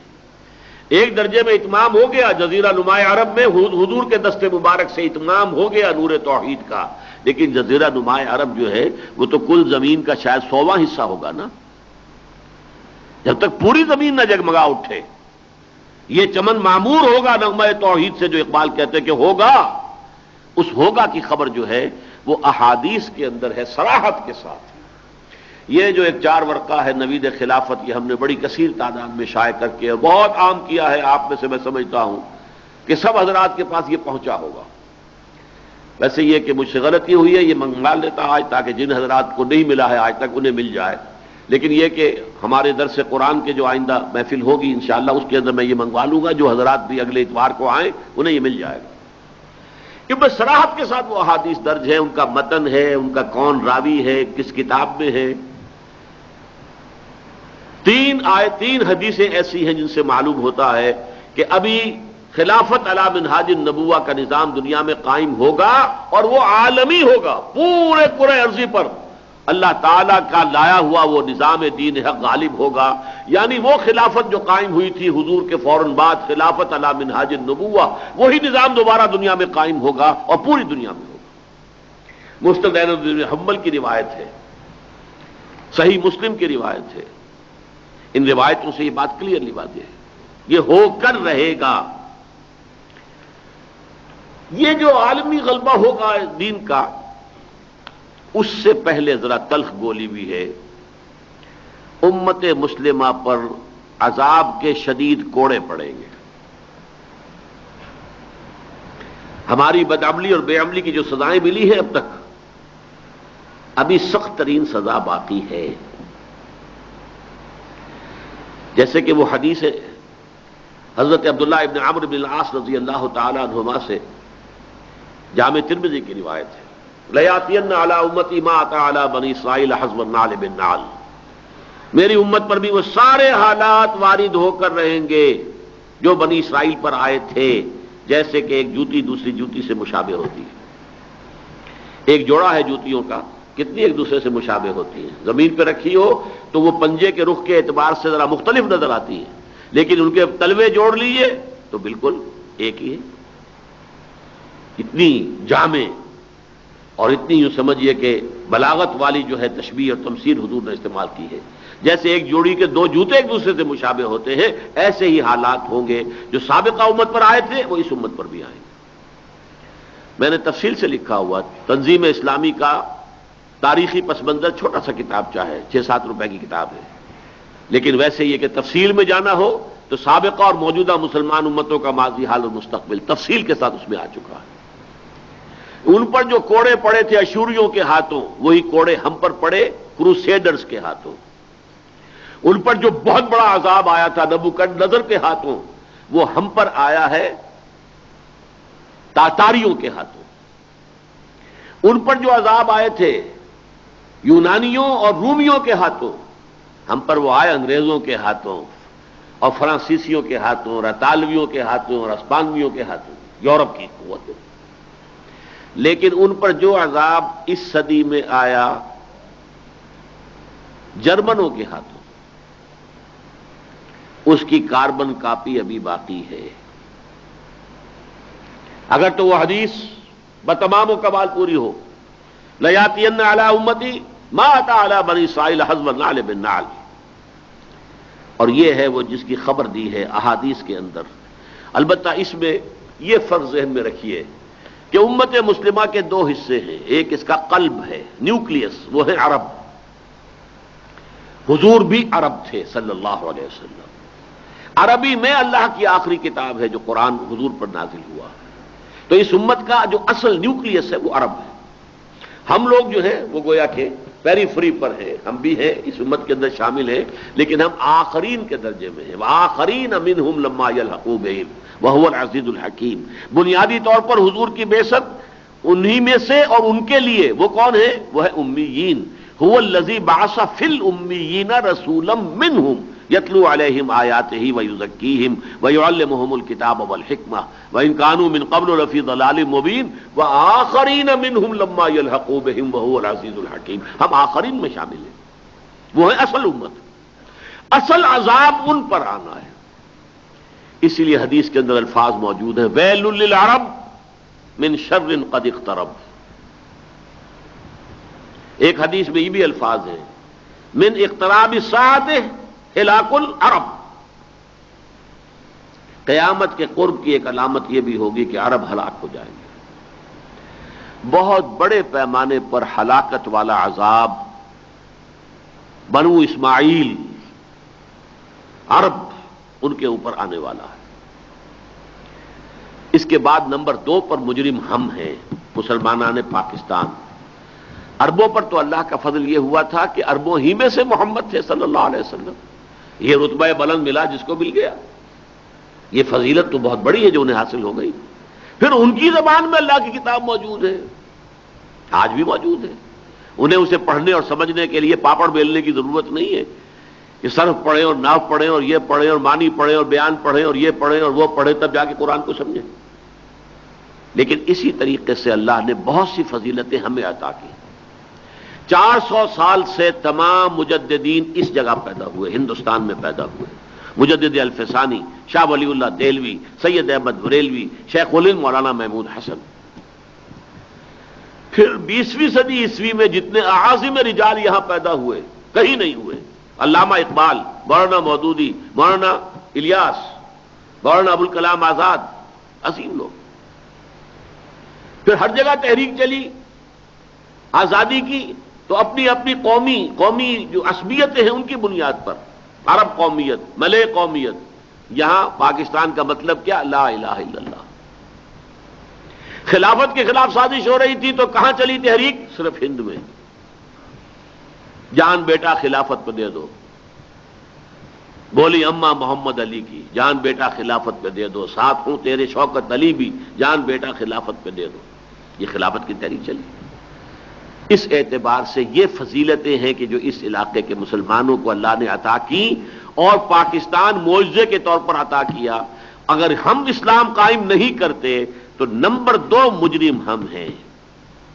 بہرحال یہ ہے اس سے قبل کا ایک معاملہ، گنتی کرتے جائیے، میں مستقبل کی بات کر رہا ہوں، عالم انسانیت کے مستقبل۔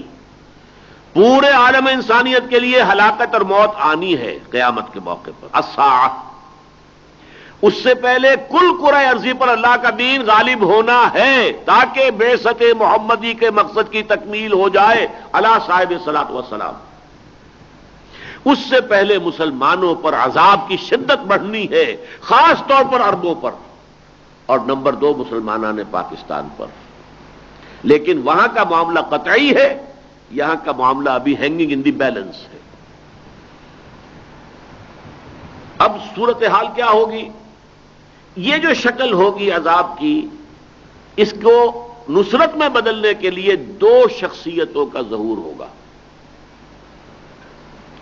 ایک عام انسانوں کی طرح پیدا ہونے والے شخص حضرت مہدی جو مجدد ہوں گے، وہ اس صدی کے ہوں اگلی صدی کے ہوں اللہ عالم لے، مجدد ہوں گے، وہ عرب میں رونما ہوں گے اور عرب میں ایک خالص صحیح اسلامی حکومت قائم کریں گے۔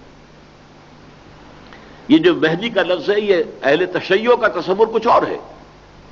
وہ تو ان کے 12ویں امام مزعومہ ان کا کہنا ہے یہ کہ 11ویں امام جو ان کے تھے حضرت حسن عسکری، ان کے ایک بیٹے ہوئے۔ عام لوگوں کا کہنا یہ ہے، خاص طور پر اہل سنت کا، کہ وہ لاولد فوت ہوئے، ان کی کوئی اولاد ہوئی نہیں۔ لیکن اہل تشیع کا عقیدہ یہ کہ ان کے ایک بچہ ہوا تھا، اندیشہ یہ تھا کہ اسے قتل کر دے گا۔ بادشاہ وقت جو ہے اسے ایک غار میں چھپا دیا گیا، وہ وہاں چھپا ہوا ہے آج تک، اور وہ ظاہر ہوگا۔ کوئی 1200 برس ہو گئے ہیں اسے، یہ امام غائب ہیں، امام منتظر ہیں، جن کا انتظار ہو رہا ہے۔ یہ ان کا تصور مہدی ہے۔ ہمارا تصور مہدی کیا ہے؟ جیسے مجددین اور پیدا ہوئے، عمر بن عبدالعزیز سے سلسلہ شروع ہوا ہے، پہلے 10 صدیوں میں یہ سارے مجددین جو ہیں عالم عرب میں پیدا ہوئے، اس کے بعد کی 4 صدیوں میں ہندوستان میں پیدا ہوئے۔ ایسے ہی ایک اور مجدد پیدا ہوں گے، اور وہ عرب میں ہوں گے، جو وہاں پر ایک صحیح اسلامی حکومت قائم کرے گے، اور پھر بہت بڑی جنگوں کا سلسلہ شروع ہو جائے گا۔ ان کی حکومت کو ختم کرنے کے لیے کفر ٹوٹ پڑے گا۔ خاص طور پر یہودی میدان میں آئیں گے، تو پھر اللہ تعالی کی طرف سے آخری بات کے لیے حضرت مسیح علیہ السلام کو بھیج دیا جائے گا، جنہیں زندہ اٹھا لیا گیا تھا۔ وہ دمشق کی مسجد کے مینارے پر نازل ہوں گے، اور ان کے ذریعے سے پھر اللہ تعالیٰ یہود کا خاتمہ کر دے گا۔ جن یہودیوں کو کہ جن کو ختم ہو جانا چاہیے تھا حضرت مسیح علیہ السلام کے فوراً بعد، رسولاً الی بنی اسرائیل، وہ بنی اسرائیل کی طرف رسول بنا کر بھیجے گئے تھے، لیکن بنی اسرائیل نے انہیں نہ صرف یہ کہ رد کیا، انہیں قبول نہیں کیا، انہیں ولد الزنا قرار دیا، انہیں حرامزادہ کہا گیا، انہیں جادوگر کہا گیا، انہیں مرتد کہا گیا، انہیں کافر قرار دے کر سولی پر چڑھوا دیا گیا اپنے خیال کے مطابق۔ یہ بات دوسری ہے کہ اللہ نے انہیں بچا لیا، وما قتلوہ وما صلبوہ، کوئی اور شخص تھا جو ان کی جگہ پر جو ہے سولی چڑھ گیا۔ اور برنباس کی جو ایونجل ہے، اس کی جو انجیل ہے برنباس کی، اس کی روح سے وہی جو حواریین میں سے تھا، جیوڈاس اسکیریوٹ، جس نے کہ خبر پہنچائی تھی اور گرفتار کروایا تھا، غداری کی تھی، اس کی شکل بدل کر اللہ تعالیٰ نے حضرت مسیح کی بنا دی، اور وہ سولی چڑھا، واللہ عالم۔ لیکن وہ مسیح آئیں گے، ان کے ہاتھوں یہود کا آخری خاتمہ ہونا ہے۔ یہاں میں وہ نقطہ واضح کر دوں، یہودیوں کو یہ ایکسٹینشن کیوں دی گئی؟ عربوں پر خاص طور پر عذاب ذلت، ضربت علیہم الذلۃ والمسکنہ، یہ اللہ تعالیٰ کی مشیت میں یہودیوں کے ہاتھ مقدر تھا۔ مولانا امین حسن اصلاحی صاحب کہا کرتے تھے، وہ راجپوت تھے، وہ اپنے ہاں کے علاقے کے راجپوتوں کی روایت بیان کیا کرتے تھے کہ اگر کوئی راجپوت نوجوان کوئی بہت گری ہوئی حرکت کرتا تھا تو اسے جوتے لگواتے تھے چمار کے ہاتھوں، یعنی جوتا اگر راجپوت خود مارے تو راجپوت کے سر پر جوتا پڑا، راجپوت کا جوتا تو پڑا، لیکن اگر چمار کا جوتا پڑا تو جسے آپ انگریزی میں کہتے ہیں to add insult to injury, injury تو برابر کی ہے، چاہے جوتا وہ جو چمار نے مارا ہو اور چاہے وہ کسی راجپوت نے مارا ہو، لیکن انسلٹ یہ ہے کہ چمار کے ہاتھوں جوتا لگوایا جائے۔ یہ جو ضربت علیہم الذلۃ والمسکنۃ وباؤوا بغضب من اللہ والی قوم تھی، اسے اللہ نے کچھ سہارا دیا ہے، الا بحبل من اللہ وحبل من الناس، یہ سہارا اس وقت اس کو دیا گیا ہے تاکہ مسلمان عرب، امت محمد صلی اللہ علیہ وسلم، سید المرسلین کی امت، جن کے پاس قرآن محفوظ ہو، یہودیوں کے پاس تو تورات محفوظ نہیں رہی تھی، یہودیوں کی کتاب کا اللہ نے ذمہ نہیں لیا تھا کبھی کہ اس کی حفاظت ہمارے ذمے ہے، قرآن کی حفاظت کا ذمہ اللہ نے لیا، لیکن یہ کہ اس کے باوجود اگر ان کا طرز عمل یہ ہے کہ اگر وہ آزاد ہونے کے بعد بھی، کوئی انگریزوں سے آزاد ہوا، کوئی فرانسیسیوں سے ہوا، کوئی اطالویوں سے ہوا، کوئی اور کسی سے ہوا، اسپانویوں سے، لیکن سب نے، کسی نے قبلہ بنایا واشنگٹن کو، کسی نے بنایا ماسکو کو، اللہ کے دین کو نافذ نہیں کیا۔ اس جرم کی بدترین سزا انہیں ملنی ہے۔ لیکن نمبر 2 پر پھر نوٹ کر لیجئے، نمبر 2 پر ہم کھڑے ہیں لیکن ہماری فیٹ، ہماری قسمت ہینگنگ ان دی بیلنس. اگر اللہ ہمیں توفیق عطا فرما دے، اگر ہم اللہ تعالیٰ توفیق عطا فرما دے کہ ایک اجتماعی سطح پر توبہ یہ امت کر لے تو اللہ تعالیٰ جو ہے وہ بچا لیں گے اور اللہ تعالیٰ جو ہے معاف فرما دیں گے، ورنہ اسی قسم کا عذاب ہم پر بھی آئے گا. خواتین ہال میں ایک بچی کی اب ایک بات اور نوٹ کیجئے، جب یہ حضرت مسیح کا نزول ہوگا اور جب عرب میں حضرت مہدی کا ظہور ہوگا، ان کی مدد کے لیے احادیث میں آیا ہے کہ فوجیں جائیں گی ایک مشرقی ملک سے اور ایک حدیث میں آیا ہے خراسان سے. یخرج ناس من المشرق یوطئون للمہدی یعنی سلطان ہی، حضرت مہدی کی حکومت قائم کرنے کے لیے تو مشرقی کسی ملک سے لوگ آئیں گے، فوجیں آئیں گی، ان کی مدد کریں گی. اور بات واضح ہو رہی ہے، عرب جو ہیں چونکہ ان پر دولت کا اللہ تعالیٰ نے بہت ہی بارش کر دی، ان میں پھر عیاشیوں کی بیماریاں آئیں، وہ کھوکھلے ہو چکے ہیں، خاص طور پہ سعودی عرب. لہذا وہاں حکومت حضرت مہدی کی جو قائم کریں گے وہ کسی مشرقی ملک سے آنے والے لوگ قائم کریں گے. نمبر 2، جب حضرت مسیح کا نزول ہوگا اور دجال کے ساتھ ان کا آخری مقابلہ ہوگا یہودیوں کے ساتھ، تو ان کے لیے جو فوجیں آئیں گی سیاہ علم لے کر وہ خراسان کے علاقے سے آئیں گی. یہ خراسان حضور کے زمانے میں ایک بہت بڑے ملک کا نام تھا جس کا کہ مرکز جو ہے وہ آج کا افغانستان ہے. کچھ پاکستان کا علاقہ بھی اس میں شامل ہے، ہمارا جو مالکن ڈویژن ہے اس میں شامل ہے، کچھ ایران کا حصہ اس میں شامل ہے، اس کا نام خراسان ہی ہے، وہ ایک صوبہ ہے اس وقت ایران کا، اور کچھ کے سینٹرل ایشیا کی ریاستیں اس میں شامل ہیں. یہ تھا خراسان بزرگ، the greater Khorasan of the past. اس میں سے یخرج من خراسان رایات سود لا یردھا شیء حتی تنصب بإیلیا. پہلی حدیث ابن ماجہ کی ہے، دوسری تو ترمذی کی ہے. خراسان سے سیاہ جھنڈے لے کر فوجیں نکلیں گی جن کا رخ کوئی موڑ نہیں سکے گا جب تک کہ وہ ایلیا میں، یروشلم میں جا کر جھنڈے نصب نہ کر دیں. اس کا کیا مطلب ہے؟ نتیجہ یہ نکلا کہ عرب کے مشرقی جانب کسی ملک میں اور بالخصوص خراسان میں اللہ کا دین پہلے قائم ہو چکا ہوگا تو وہاں سے پھر اسلامی فوجیں جائیں گی، مہدی کی حکومت جمائیں گی عرب کے اندر. اور پھر جب وہ مرحلہ آئے گا کتاب الملاحم میں جو فیصلہ کن جنگ پھر ہونی ہے، یہودی اور عیسائی ایک طرف اور مسلمان ایک طرف، اور اس میں پھر اللہ کی طرف سے غیبی امداد کے لیے نازل ہوں گے حضرت مسیح، تو ان کے لیے بھی جو مددگار فوج جائے گی وہ خراسان کے علاقے سے جائے گی. اس کا مطلب یہ ہے کہ اس سے پہلے اس علاقے میں افغانستان، اور اللہ کرے کہ وہ مشرقی علاقے والا ملک کا نام پاکستان ہو. جو علامہ اقبال نے کہا تھا، اور ابھی مجھے ایک حزب التحریر کی طرف سے ایک کارڈ موصول ہوا تھا، اس میں تو یہ حوالہ ہے کہ یہ ابو داؤد کی روایت ہے کہ حضور نے فرمایا کہ مجھے ہند کی طرف سے ٹھنڈی ہوا آ رہی ہے. اقبال نے اسی کو کہا تھا اپنے ترانے میں، میرے عرب کو آئی ٹھنڈی ہوا جہاں سے، میرا وطن وہی ہے، میرا وطن وہی ہے. یہ ٹھنڈی ہوا جو ہے یہ آئی ہے حضور کو مشرق کی طرف سے. مشرق میں یہ ہندوستان بھی ہے، پاکستان جس کا کہ اب خلاصہ بن گیا، سمجھیے اسلامی ہند کا خلاصہ جو ہے وہ اب پاکستان میں آ گیا. اور اس کے ساتھ جو افغانستان ہے وہاں اللہ کے فضل سے اسلامی حکومت قائم ہو گئی ہے، جو آج سے 25 برس پہلے ہم تصور نہیں کر سکتے تھے کیا افغانستان تھا، کس طرح کے وہاں حالات تھے، اور اب وہ کہاں سے کہاں پہنچ گیا اللہ کے فضل و کرم سے. یہ ہے عالم انسانیت کا مستقبل. اس میں جیسا کہ میں نے عرض کیا ابتدائی باتیں قرآن مجید کے فکر کی ہیں، لیکن باقی تفصیلات کا رنگ جو اس میں ہے یہ احادیث نبویہ کے حوالے سے ہے. اور مجھے رحم آتا ہے، واقعتاً ہمدردی محسوس کرتا ہوں میں ان لوگوں پر، ان لوگوں کے ساتھ کہ جو احادیث کی بے وقتی کرتے ہیں، ان کی طرف متوجہ نہیں ہوتے، ان پر اعتماد نہیں کرتے. احادیث صحیح مسلم کی روایت ہو، حضور نے فرمایا اللہ تعالیٰ نے کل روئے ارضی کو میرے لیے لپیٹ دیا تو میں نے سارے مشرق دیکھ لیے، سارے مغرب دیکھ لیے، اور سن رکھو میری امت کی حکومت ان تمام علاقوں پر قائم ہو کر رہے گی جو اللہ تعالیٰ نے مجھے زمین کو لپیٹ کر یا سکیڑ کر دکھا دیے. تو ہے کسی صاحب ایمان کے لیے شک اور شبے کی گنجائش؟ وہ تو ہونا ہی ہونا ہے، لازماً ہونا ہے. البتہ اس سے پہلے کے واقعات میں نے تدریجاً آپ کے سامنے بیان کر دیے. اب آئیے چوتھا رخ ہے میری فکر کا پاکستان، دیکھیے اس پر میری پوری کتاب موجود ہے، استحکام پاکستان، پھر استحکام پاکستان اور مسئلہ سندھ، اسلام اور پاکستان۔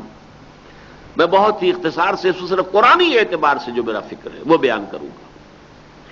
پہلی بات یہ ہے کہ میرے نزدیک پاکستان کا قیام ایک معجزہ تھا، یہ کوئی کسی حساب کتاب میں آنے والی بات نہیں۔ کانگریس جیسی عظیم جماعت، گاندھی جیسا عظیم لیڈر، پھر یہ کہ انہیں مسلمانوں میں سے جمعیت علماء ہند، مولانا مدنی، مولانا ابوالکلام آزاد، ان کی تائید، پنجاب میں مجلس آرار اسلام جیسے یوں سمجھیے کہ انتہائی آتش بیاں مقررین، ان کی تائید، سرحد میں خدائی خدمتگار جیسی عوامی جماعت کی تائید، اور گاندھی کا یہ کہنا کہ میری لاش پر ہی پاکستان بنے گا، پھر بھی بن گیا۔ کیسے بن گیا؟ حالانکہ ایک سال قائد اعظم جو منظور کر لیا تھا کیبنٹ مشن پلان، اس میں گویا کہ 10 سال تک کے لیے وہ ایک آزاد ملک کے مطالبے سے دستبردار ہو چکے تھے سن 46 میں۔ اللہ نے کہا نہیں، پورا ملک لو اور آزاد لو، ابھی لو۔ کیوں؟ قرآن مجید میں سورہ انفال کی آیت نمبر 26 ہے، میں نے بارہا بیان کی ہے، وَاذْكُرُوا إِذْ أَنْتُمْ قَلِيلٌ مُسْتَضْعَفُونَ فِي الْأَرْضِ تَخَافُونَ أَنْ يَتَخَطَّفَكُمُ النَّاسُ فَآوَاكُمْ وَأَيَّدَكُمْ بِنَصْرِهِ وَرَزَقَكُمْ مِنَ الطَّيِّبَاتِ لَعَلَّكُمْ تَشْكُرُونَ۔ یاد کرو جب تم زمین میں قلیل تھے، اقلیت میں تھے، اور تمہیں دبایا ہوا تھا اکثریت نے، مستضعفون تھے تم، اور تمہیں اندیشہ تھا کہ دشمن تمہیں اچک لے جائے گا، اگر ہندوستان آزاد ہو گیا ایک وحدت کی حیثیت سے ایکسپلائٹ کرے گا تمہیں بری طرح۔ اللہ نے تمہیں پناہ دی، اللہ نے تمہاری مدد کی اپنی نصرت خصوصی کے ساتھ، اور اللہ تعالیٰ نے تمہیں رزق سے نوازا، بہترین رزق دیا۔ یہ اللہ کا یہ خاص فرمان کیوں ہوا؟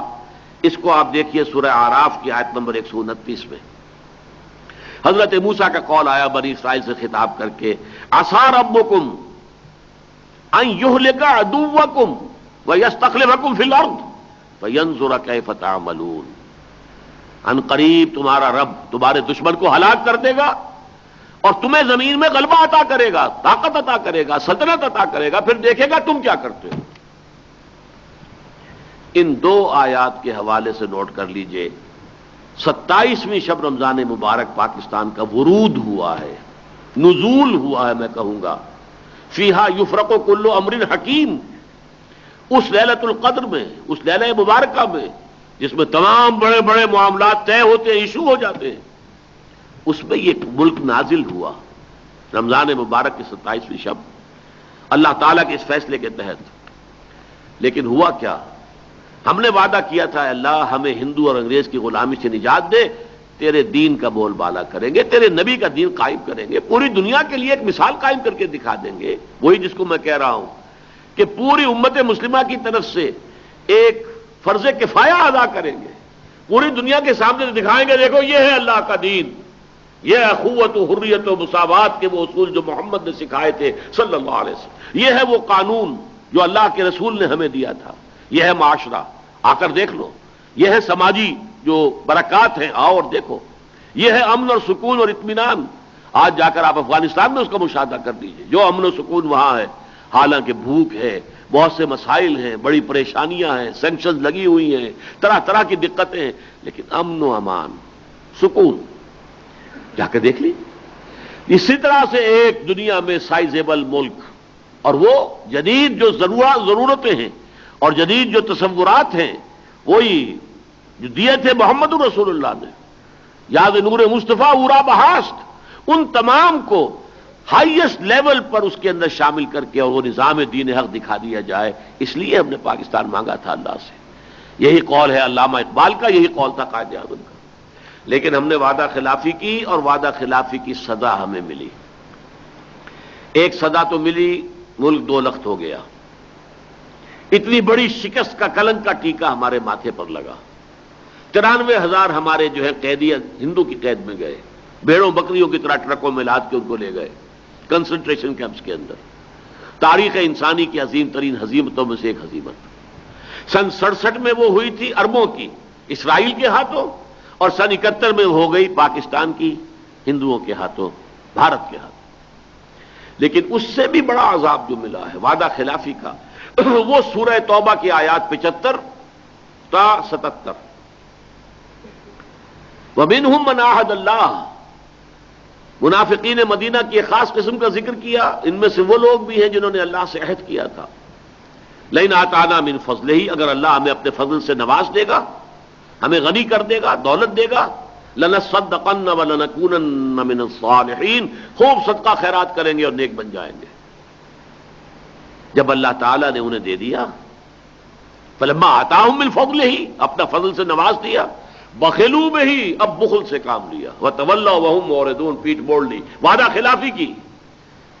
فَعَاقَبَهُمْ فِي نِفَاقًا فِي قُلُوبِهِمْ، تو اللہ تعالیٰ نے ان کے دلوں میں نفاق کا روگ پیدا کر دیا۔ وہ نفاق کا روگ ہے آج ہمارے سامنے۔ رات بھی میں عرض کر رہا تھا جو صبح سیمینار تھا، ہمارا دستور منافقت کا پلندہ نمبر 1۔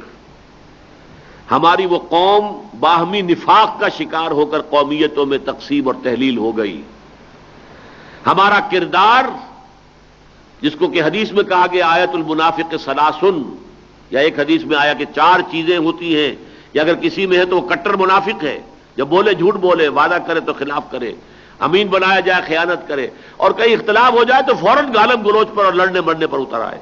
یہ 4 چیزیں جو ہیں یہ منافقت کی علامت ہے، کٹر منافق ہے۔ آج وہ ساری چیزیں ہمارے ہاں موجود ہیں، بلکہ عام طور پہ قاعدہ یہ ہے جو جتنا بڑا ہے اتنا ہی بڑا منافق، اتنا ہی بڑا جھوٹا، اتنا ہی بڑا وعدہ خلاف، اتنا ہی بڑا غبن کرنے والا۔ اب تو یہاں کروڑوں کے غبنوں کی بات ہوتی ہے، پہلے کبھی سنتے تھے ہزاروں روپے کا غبن ہو گیا تو جھرجھری آتی تھی کہ کتنی بڑی بات ہو گئی ہے، اب تو یہ کہ کروڑوں سے کم کی تو خبر ہی نہیں ہوتی۔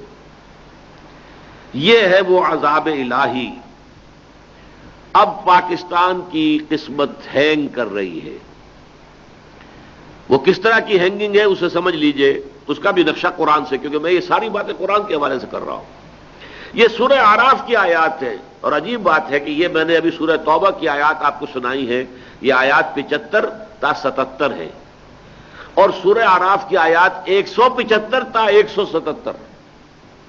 مثال دی گئی ہے، ایک شخص ہوتا تھا بلعام بن باعورہ، بہت نیک، بڑا عابد، بہت زاہد، بہت بڑا عالم، صاحب کرامت، بزرگ، لیکن اس کے بعد وہ، یہ تورات کی روایات میں سے ہے کہ وہ کسی عورت کے چکر میں پھنس کر، اور وہ سارا تقوی، سارا علم، سارا تدین، ہر شے گئی۔ اس کی مثال قرآن مجید میں بیان کی گئی، وَاتْلُ عَلَيْهِمْ نَبَأَ الَّذِي آتَيْنَاهُ آيَاتِنَا، اے نبی ذرا انہیں اپنے ساتھیوں کو، اپنی امتیوں کو خبر سنا دیجیے اس شخص کی جسے ہم نے اپنی آیات عطا کی تھی۔ صاحب کرامت، جیسے رسولوں کے لیے آیات معجزے ہوتے ہیں، تو اولیاء اللہ کے لیے آیات کرامتیں ہوتی ہیں، صاحب کرامت وہ۔ لیکن فَانْسَلَخَ مِنْهَا، وہ ان آیتوں کو چھوڑ کر نکل بھاگا۔ فَأَتْبَعَهُ الشَّيْطَانُ، اب شیطان اس کے پیچھے لگ گیا۔ فَكَانَ مِنَ الْغَاوِينَ، پھر وہ آخری حد کو پہنچ گیا گمراہی کے اور ضلالت کے۔ وَلَوْ شِئْنَا لَرَفَعْنَاهُ بِهَا، ہم چاہتے تو اسے اور بلندی عطا کرتے، ترفع عطا کرتے، اور اونچا مقام دیتے، وَلَكِنَّهُ أَخْلَدَ إِلَى الْأَرْضِ، مگر وہ تو زمین ہی کی طرف دھستا چلا گیا، وَاتَّبَعَ هَوَاهُ، اور اس نے اپنی خواہش نفس کی پیروی کی۔ فَمَثَلُهُ كَمَثَلِ الْكَلْبِ، اس کی مثال کتے کی سی ہے، ان تحمل علیہ یلہث اور ان تترکہ یلہث، اگر اس پر کچھ بوجھ لا دو گے تب بھی وہ ہانپے گا، کچھ نہیں لا دو گے تب بھی ہانپے گا۔ ذالک مثل القوم الذین کذبوا بآیاتنا، یہی مثال ہے اس قوم کی بھی جس نے کہ اللہ کی آیات کو جھٹلایا۔ یہ آیات پاکستان کے ضمن میں آپ کو سنا چکا ہوں۔ 400 برس سے مجددین کا ارتکاز اس صنم خانہ ہند میں، یہاں پر ملک بننا اسلام کے نام پر، معجزے کے طور پر، رمضان کی 27ویں شب کو، یہ اللہ کی آیات ہیں، یہ نشانیاں ہیں۔ ان کا تقاضا کچھ اور تھا، ہم اللہ کے دین کی طرف آگے بڑھتے، لو شئنا لرفعناہ بہا، اگر ہم چاہتے تو اسے اور بلندی عطا کرتے، واقعتاً ایک مثالی اسلامی حکومت دنیا کے سامنے آ جاتی، وہ پورا تقاضا، وہ فرض کفایہ پوری امت مسلمہ کی طرف سے ادا ہونے کا بندوبست ہو جاتا۔ وَلَوْ شِئْنَا لَرَفَعْنَاهُ بِهَا وَلَكِنَّهُ أَخْلَدَ إِلَى الْأَرْضِ وَاتَّبَعَ هَوَاهُ، وہ بدبخت تو زمین ہی کی طرف دھستا چلا گیا، زمینی خواہشات، زمینی شہوات، زمینی آرزوئیں، گھٹیا قسم کی جو ہے مقاصد زندگی، ایمبیشنز، انہی کے اندر مگن ہو کر رہ گیا۔ یہ مثال ہے اس قوم کی، سا مثلا القوم الذین کذبوا بآیاتنا وکانوا انفسهم یظلمون، بری مثال ہے اس قوم کی۔ یہ فرد کی بات سنا کر قوم کی بات بتائی جا رہی ہے، بری ہے مثال اس قوم کی کہ جس نے ہماری آیات کو جھٹلایا اور وہ اپنے اوپر خود ہی ظلم کرنے والے تھے۔ یہ ہے پاکستان کا معاملہ۔ اب یہ ہینگنگ ان دی بیلنس ہے اس کی، یا تو بلعام بن باورا کی مثال بن جائیں گے۔ رات بھی جو کہہ رہے تھے، جو حضرات موجود تھے رات کے سیمینار میں، تو فاروق لغاری صاحب جو کہہ رہے تھے کہ حالات جدھر جا رہے ہیں وہ تو خطرہ ہے کہ ہندوستان کی مکمل ڈومینیشن ہو جائے، اس کا امکان موجود ہے، حالات ادھر جا رہے ہیں۔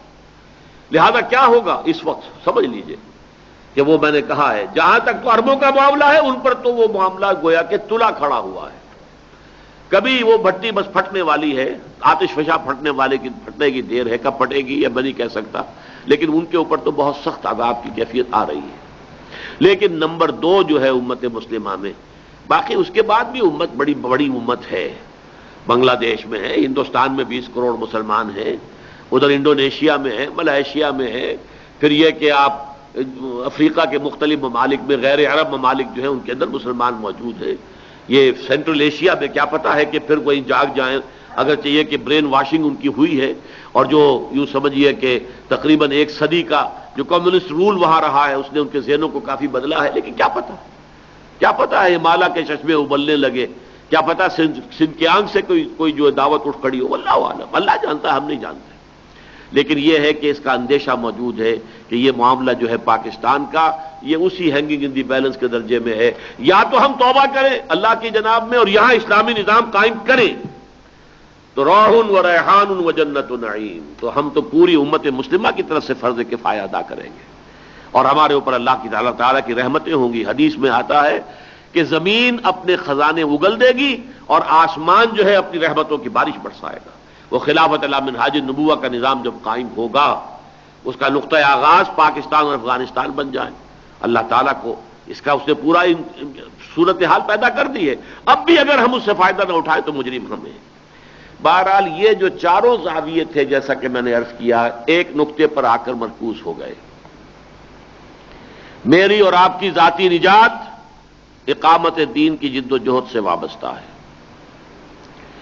امت مسلمہ جو حالت عذاب میں ہے، اس کی قسمت کے بدلنے کا ایک ہی امکان ہے کہ کسی ایک سائزبل ملک میں اللہ کا دین مکمل قائم کر کے ایک اللہ کی طرف سے صحیح نمائندگی ہو جائے، جو اس امت کا فرض منصبی ہے۔ جو خبریں مستقبل کی دی گئی ہیں ان میں بھی اشارے موجود ہیں۔ عرب کے مشرقی کسی ملک میں اور خراسان میں یہاں کہیں پہلے وہ اسلامی نظام اور اسلامی حکومت قائم ہوگی تو یہاں سے لوگ جائیں گے جو عرب میں حضرت مہدی کی حکومت کو قائم کریں گے اور مضبوط کریں گے، اور جو پھر جا کر حضرت عیسیٰ علیہ السلام کے ساتھ جنگ کریں گے مل کر ان کے ساتھ، اور وہ عیسائیوں اور یہودیوں اور خاص طور پر یہودیوں کے آخری قلع قمع کے لیے وہ جو بھی ساتھی بنیں گے حضرت عیسیٰ کے۔ اور یہ ہے پاکستان جو اللہ نے بنایا معجزے کے طور پر، اور وہ اس کا نزول ہوا لیلۃ القدر میں، اور اس کے اندر یہ کہ کچھ معجزے اور بھی ہو چکے ہیں۔ قرارداد مقاصد پاس ہوئی ہے، یہاں کی سپریم کورٹ نے کمرشل انٹرسٹ کو ربا قرار دے کر حرام مطلق قرار دیا ہے۔ گویا کہ نظری اعتبار سے بہت سی باتیں ہمارے ہاں ہو گئی ہیں، ان پر عمل نہیں ہو رہا ہے۔ اب مرحلہ عمل کا ہے، کوئی ایسی زبردست ایک تحریک عوامی چلے کہ جو عمل پر مجبور کر دے، اس لیے کہ دستوری قانونی تقاضے تو اب ہمارے حق میں ہے۔ دستور میں قرارداد مقاصد موجود ہے، دستور میں دفعہ 227 الف موجود ہے، دستور کے اندر جو ہے فیڈرل شریعت کورٹ جو ہے موجود ہے، اگرچہ اس کے اوپر پابندیاں لگا رکھی، وہ پابندیاں ہٹ جائیں اور دفعہ 227 جو ہے وہ پوری طور پر نافذ العمل ہو جائے تو ایک پروسیس شروع ہو جائے گا یہاں پہ اسلامی قوانین کی تنفیذ کا۔ اس نظام کو یہاں پہ برپا کرنے کے لیے پھر یہ کہ بہت اسموتھلی کام ہو سکتا ہے، لیکن یہ لوگ نہیں کریں گے تو ضرورت ہوگی ایک عوامی تحریک اٹھے اور لوگ قربانیاں دے کر۔ اب اس کے ضمن میں ایک بات جان لیجیے، اور یہ آخری بات ہے جو میں عرض کر رہا ہوں، یہ کام کیسے ہوگا، ہم کیسے کریں، کیسے سوچیں، کیا پلاننگ کریں۔ سب سے پہلی بات نوٹ کیجئے، قرآن مجید کی روح سے سورہ مائدہ میں فرمایا گیا لِكُلٍّ جَعَلْنَا مِنْكُمْ شِرْعَةً وَمِنْهَاجًا۔ حضرت موسیٰ کا ذکر، حضرت عیسیٰ کا ذکر، حضرت محمد کا ذکر صلی اللہ علیہ وسلم وعلیہ الصلوۃ والسلام، یہ 7واں رکوع ہے سورہ مائدہ کا جس میں ذکر ہے تورات اور حضرت موسیٰ، انجیل اور حضرت عیسیٰ، اور پھر حضور صلی اللہ علیہ وسلم، اور فرمایا کہ تم میں سے ہر ایک کے لیے ہم نے ایک شریعت اور ایک منہاج معین کیا ہے۔ شریعت موسوی، شریعت محمدی میں ہمیں معلوم ہے فرق ہے، منہاج میں بھی فرق ہے۔ حضرت موسیٰ کا منہاج کچھ اور تھا، حضرت عیسیٰ کا کچھ اور تھا، محمد الرسول اللہ کا اور تھا، اس میں کوئی شک نہیں۔ محمد الرسول اللہ کا ایک انقلابی منہاج تھا، انہوں نے ایک لائف سپین میں ایک عظیم انقلاب برپا کر کے دکھایا ہے بالفعل۔ یہ جو منہاج محمدی ہے صلی اللہ علیہ وسلم، سورہ احزاب میں فرمایا گیا لقد کان لکم فی رسول اللہ اسوۃ حسنہ، اے مسلمانوں تمہارے لیے بہترین مثال اللہ کے رسول کی شخصیت میں۔ ہمارے لیے اصل اسوہ منہاج موسوی نہیں ہے، ہمارے لیے اصل اسوہ منہاج عیسوی نہیں ہے، ہمارے لیے اصل اسوہ منہاج محمدی ہے صلی اللہ علیہ وسلم۔ یہی وجہ ہوگا 1 سال 1.5 سال ہوا، آپ نے یاد ہوگا ہم نے منہاج محمدی کانفرنسیں کی تھی، لاہور میں کی، پشاور میں کی، اسلام آباد میں کی، کراچی میں کی، مختلف مقامات پر کی، یہ منہاج محمدی واضح ہو جائے۔ اس کے بعد حضرت ابو بکر رضی اللہ تعالیٰ عنہ کا قول، جب حضرت عمر کو نامزد کیا ہے اپنے جانشین کی حیثیت سے تو خطبہ دیا ان ھذا الامر لا يصلح آخرہ الا بما صلح به اولہ، یہ جو ہمارا معاملہ خلافت کا ہے اس کے آخری دور کی اصلاح نہیں ہوگی مگر اسی طور سے جس طور سے پہلے دور کی ہوئی ہے، طریقہ کار ہوگا منہاج محمدی کے مطابق صلی اللہ علیہ وسلم۔ اور اسی کو پھر امام مالک، امام دارالہجرہ، امام مدینہ، انہوں نے بیان کیا لن يصلح آخر هذه الامہ الا بما صلح به اولها، اس امت کے آخری حصے کی حالات درست نہیں ہو سکیں گے مگر اسی طریقہ کار پر عمل پیرا ہو کر جس پر عمل پیرا ہو کر پہلی مرتبہ ہوا ہے۔ اس اعتبار سے ہمارے لیے اسوہ محمدی، منہاج محمدی، اور یہ ہے در حقیقت میرے مطالعے کا جو میں نے کہا تقریباً 20 برس سے، جس کے لیے میں ممنون احسان ہوں ضیاء الحق مرحوم کا۔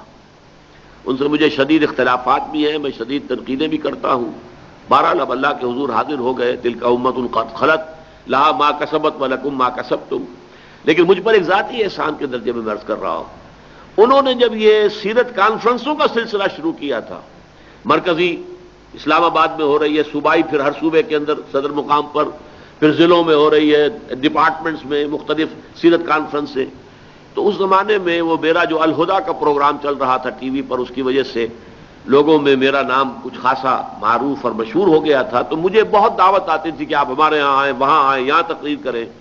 اس زمانے میں مجھے سیرت محمدی صلی اللہ علیہ وسلم کے گہرائی میں اتر کر مطالعہ کرنے کا موقع ملا ہے۔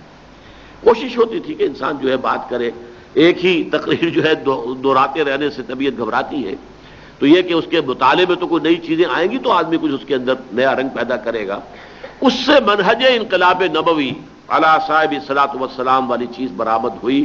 سن 84-85 میں پھر میری یہ تقاریریں ہوئی ہیں کہ جن سے پھر مرتب ہو کر کتاب آئی ہے۔ منہاج محمدی ہی وہ شے ہے، منہاج انقلاب محمدی ہی صلی اللہ علیہ وسلم وہ ہے۔ منصوبہ بندی ہم کر سکتے ہیں تو صرف اس کی کر سکتے ہیں، ڈکلیئر کر سکتے ہیں تو صرف اسی کر سکتے ہیں، ویسے اللہ کی مرضی ہے، وہ آنے واحد میں کوئی انقلاب برپا کر دے، اس کا اختیار ہے۔ حضور نے طائف کی طرف رخ کیا تھا، اللہ کو کچھ اور منظور تھا، مدینے کو یثرب کو بنانا تھا دارالہجرہ اور مدینۃ النبی صلی اللہ علیہ وسلم، اللہ کا فیصلہ چلا، حضور کا سفر جو ہے وہ ناکام رہا طائف کا۔ لیکن یہ کہ پروگرام کیا بنے، منصوبہ بندی کیا ہو، طریقہ کار کیا ہو، پلاننگ کیا ہو، وہ ہوگی منہاج محمدی کے مطابق اور اسی مراحل سے گزرتے ہوئے۔ اور اس میں آخری بات یہ کہ یہ کام ایک نسل انسانی میں نہیں ہو سکتا، تاریخ انسانی میں پہلے بھی ہوا ہے تو ایک ہی مرتبہ ہوا ہے حضور کے دست مبارک سے، اب بھی ہونا ہے جس کی خبر دی ہے محمد الرسول اللہ صلی اللہ علیہ وسلم نے، ورنہ میں کبھی نہ مانتا کہ دوبارہ ہو سکتا ہے، جبکہ اب تو کوئی نبی نہیں ہے، کوئی رسول نہیں ہے، لیکن یہ کہ ہوگا خبر دی ہے حضور نے، ہمارا ایمان ہے۔ لیکن اب کیا ہوگا، یہ لانگ ڈرون پروسیس ہو جائے گا، آپ کا وہ معاملہ 23 برس میں مکمل، بلکہ 21 برس میں مکمل، ہمارا ہو سکتا ہے 100 برس لگ جائے، کوئی پرواہ نہیں، کئی جنریشنز میں ہو جائے۔ لَتَرْكَبُنَّ طَبَقًا عَن طَبَقٍ، ایک درجے سے دوسرا درجہ، دوسرے درجے سے تیسرا درجہ، جو میرے خیال میں بر عظیم پاک و ہند کے حوالے سے اور علامہ اقبال کے جو انہوں نے انقلابی فکر کی تجدید کی تھی، میرا یہ کتاب کا اس موضوع پر موجود ہے، تو یہ 3-4 نسلوں سے یہ معاملہ چل رہا ہے، کوئی آج کی بات نہیں ہے۔ اقبال نے اپنا حصہ ادا کیا، ایک وقت میں ابوالکلام نے اس میں حصہ ادا کیا، پھر مولانا مودودی نے اس میں حصہ ادا کیا، اب ہم کوشش کر رہے ہیں، کیا عجب کہ اگلی نسل کے اندر اللہ تعالیٰ اسے پایا تکمیل تک پہنچا دے۔ لیکن اصل بات یہ ہے کہ ہم میں سے ہر شخص کی نجات اخروی کا دار و مدار اس پر ہے کہ وہ اس کے لیے تن من دھن اپنا لگا دے۔ اقول قولی ھذا واستغفر اللہ لی ولکم ولسائر المسلمین والمسلمات۔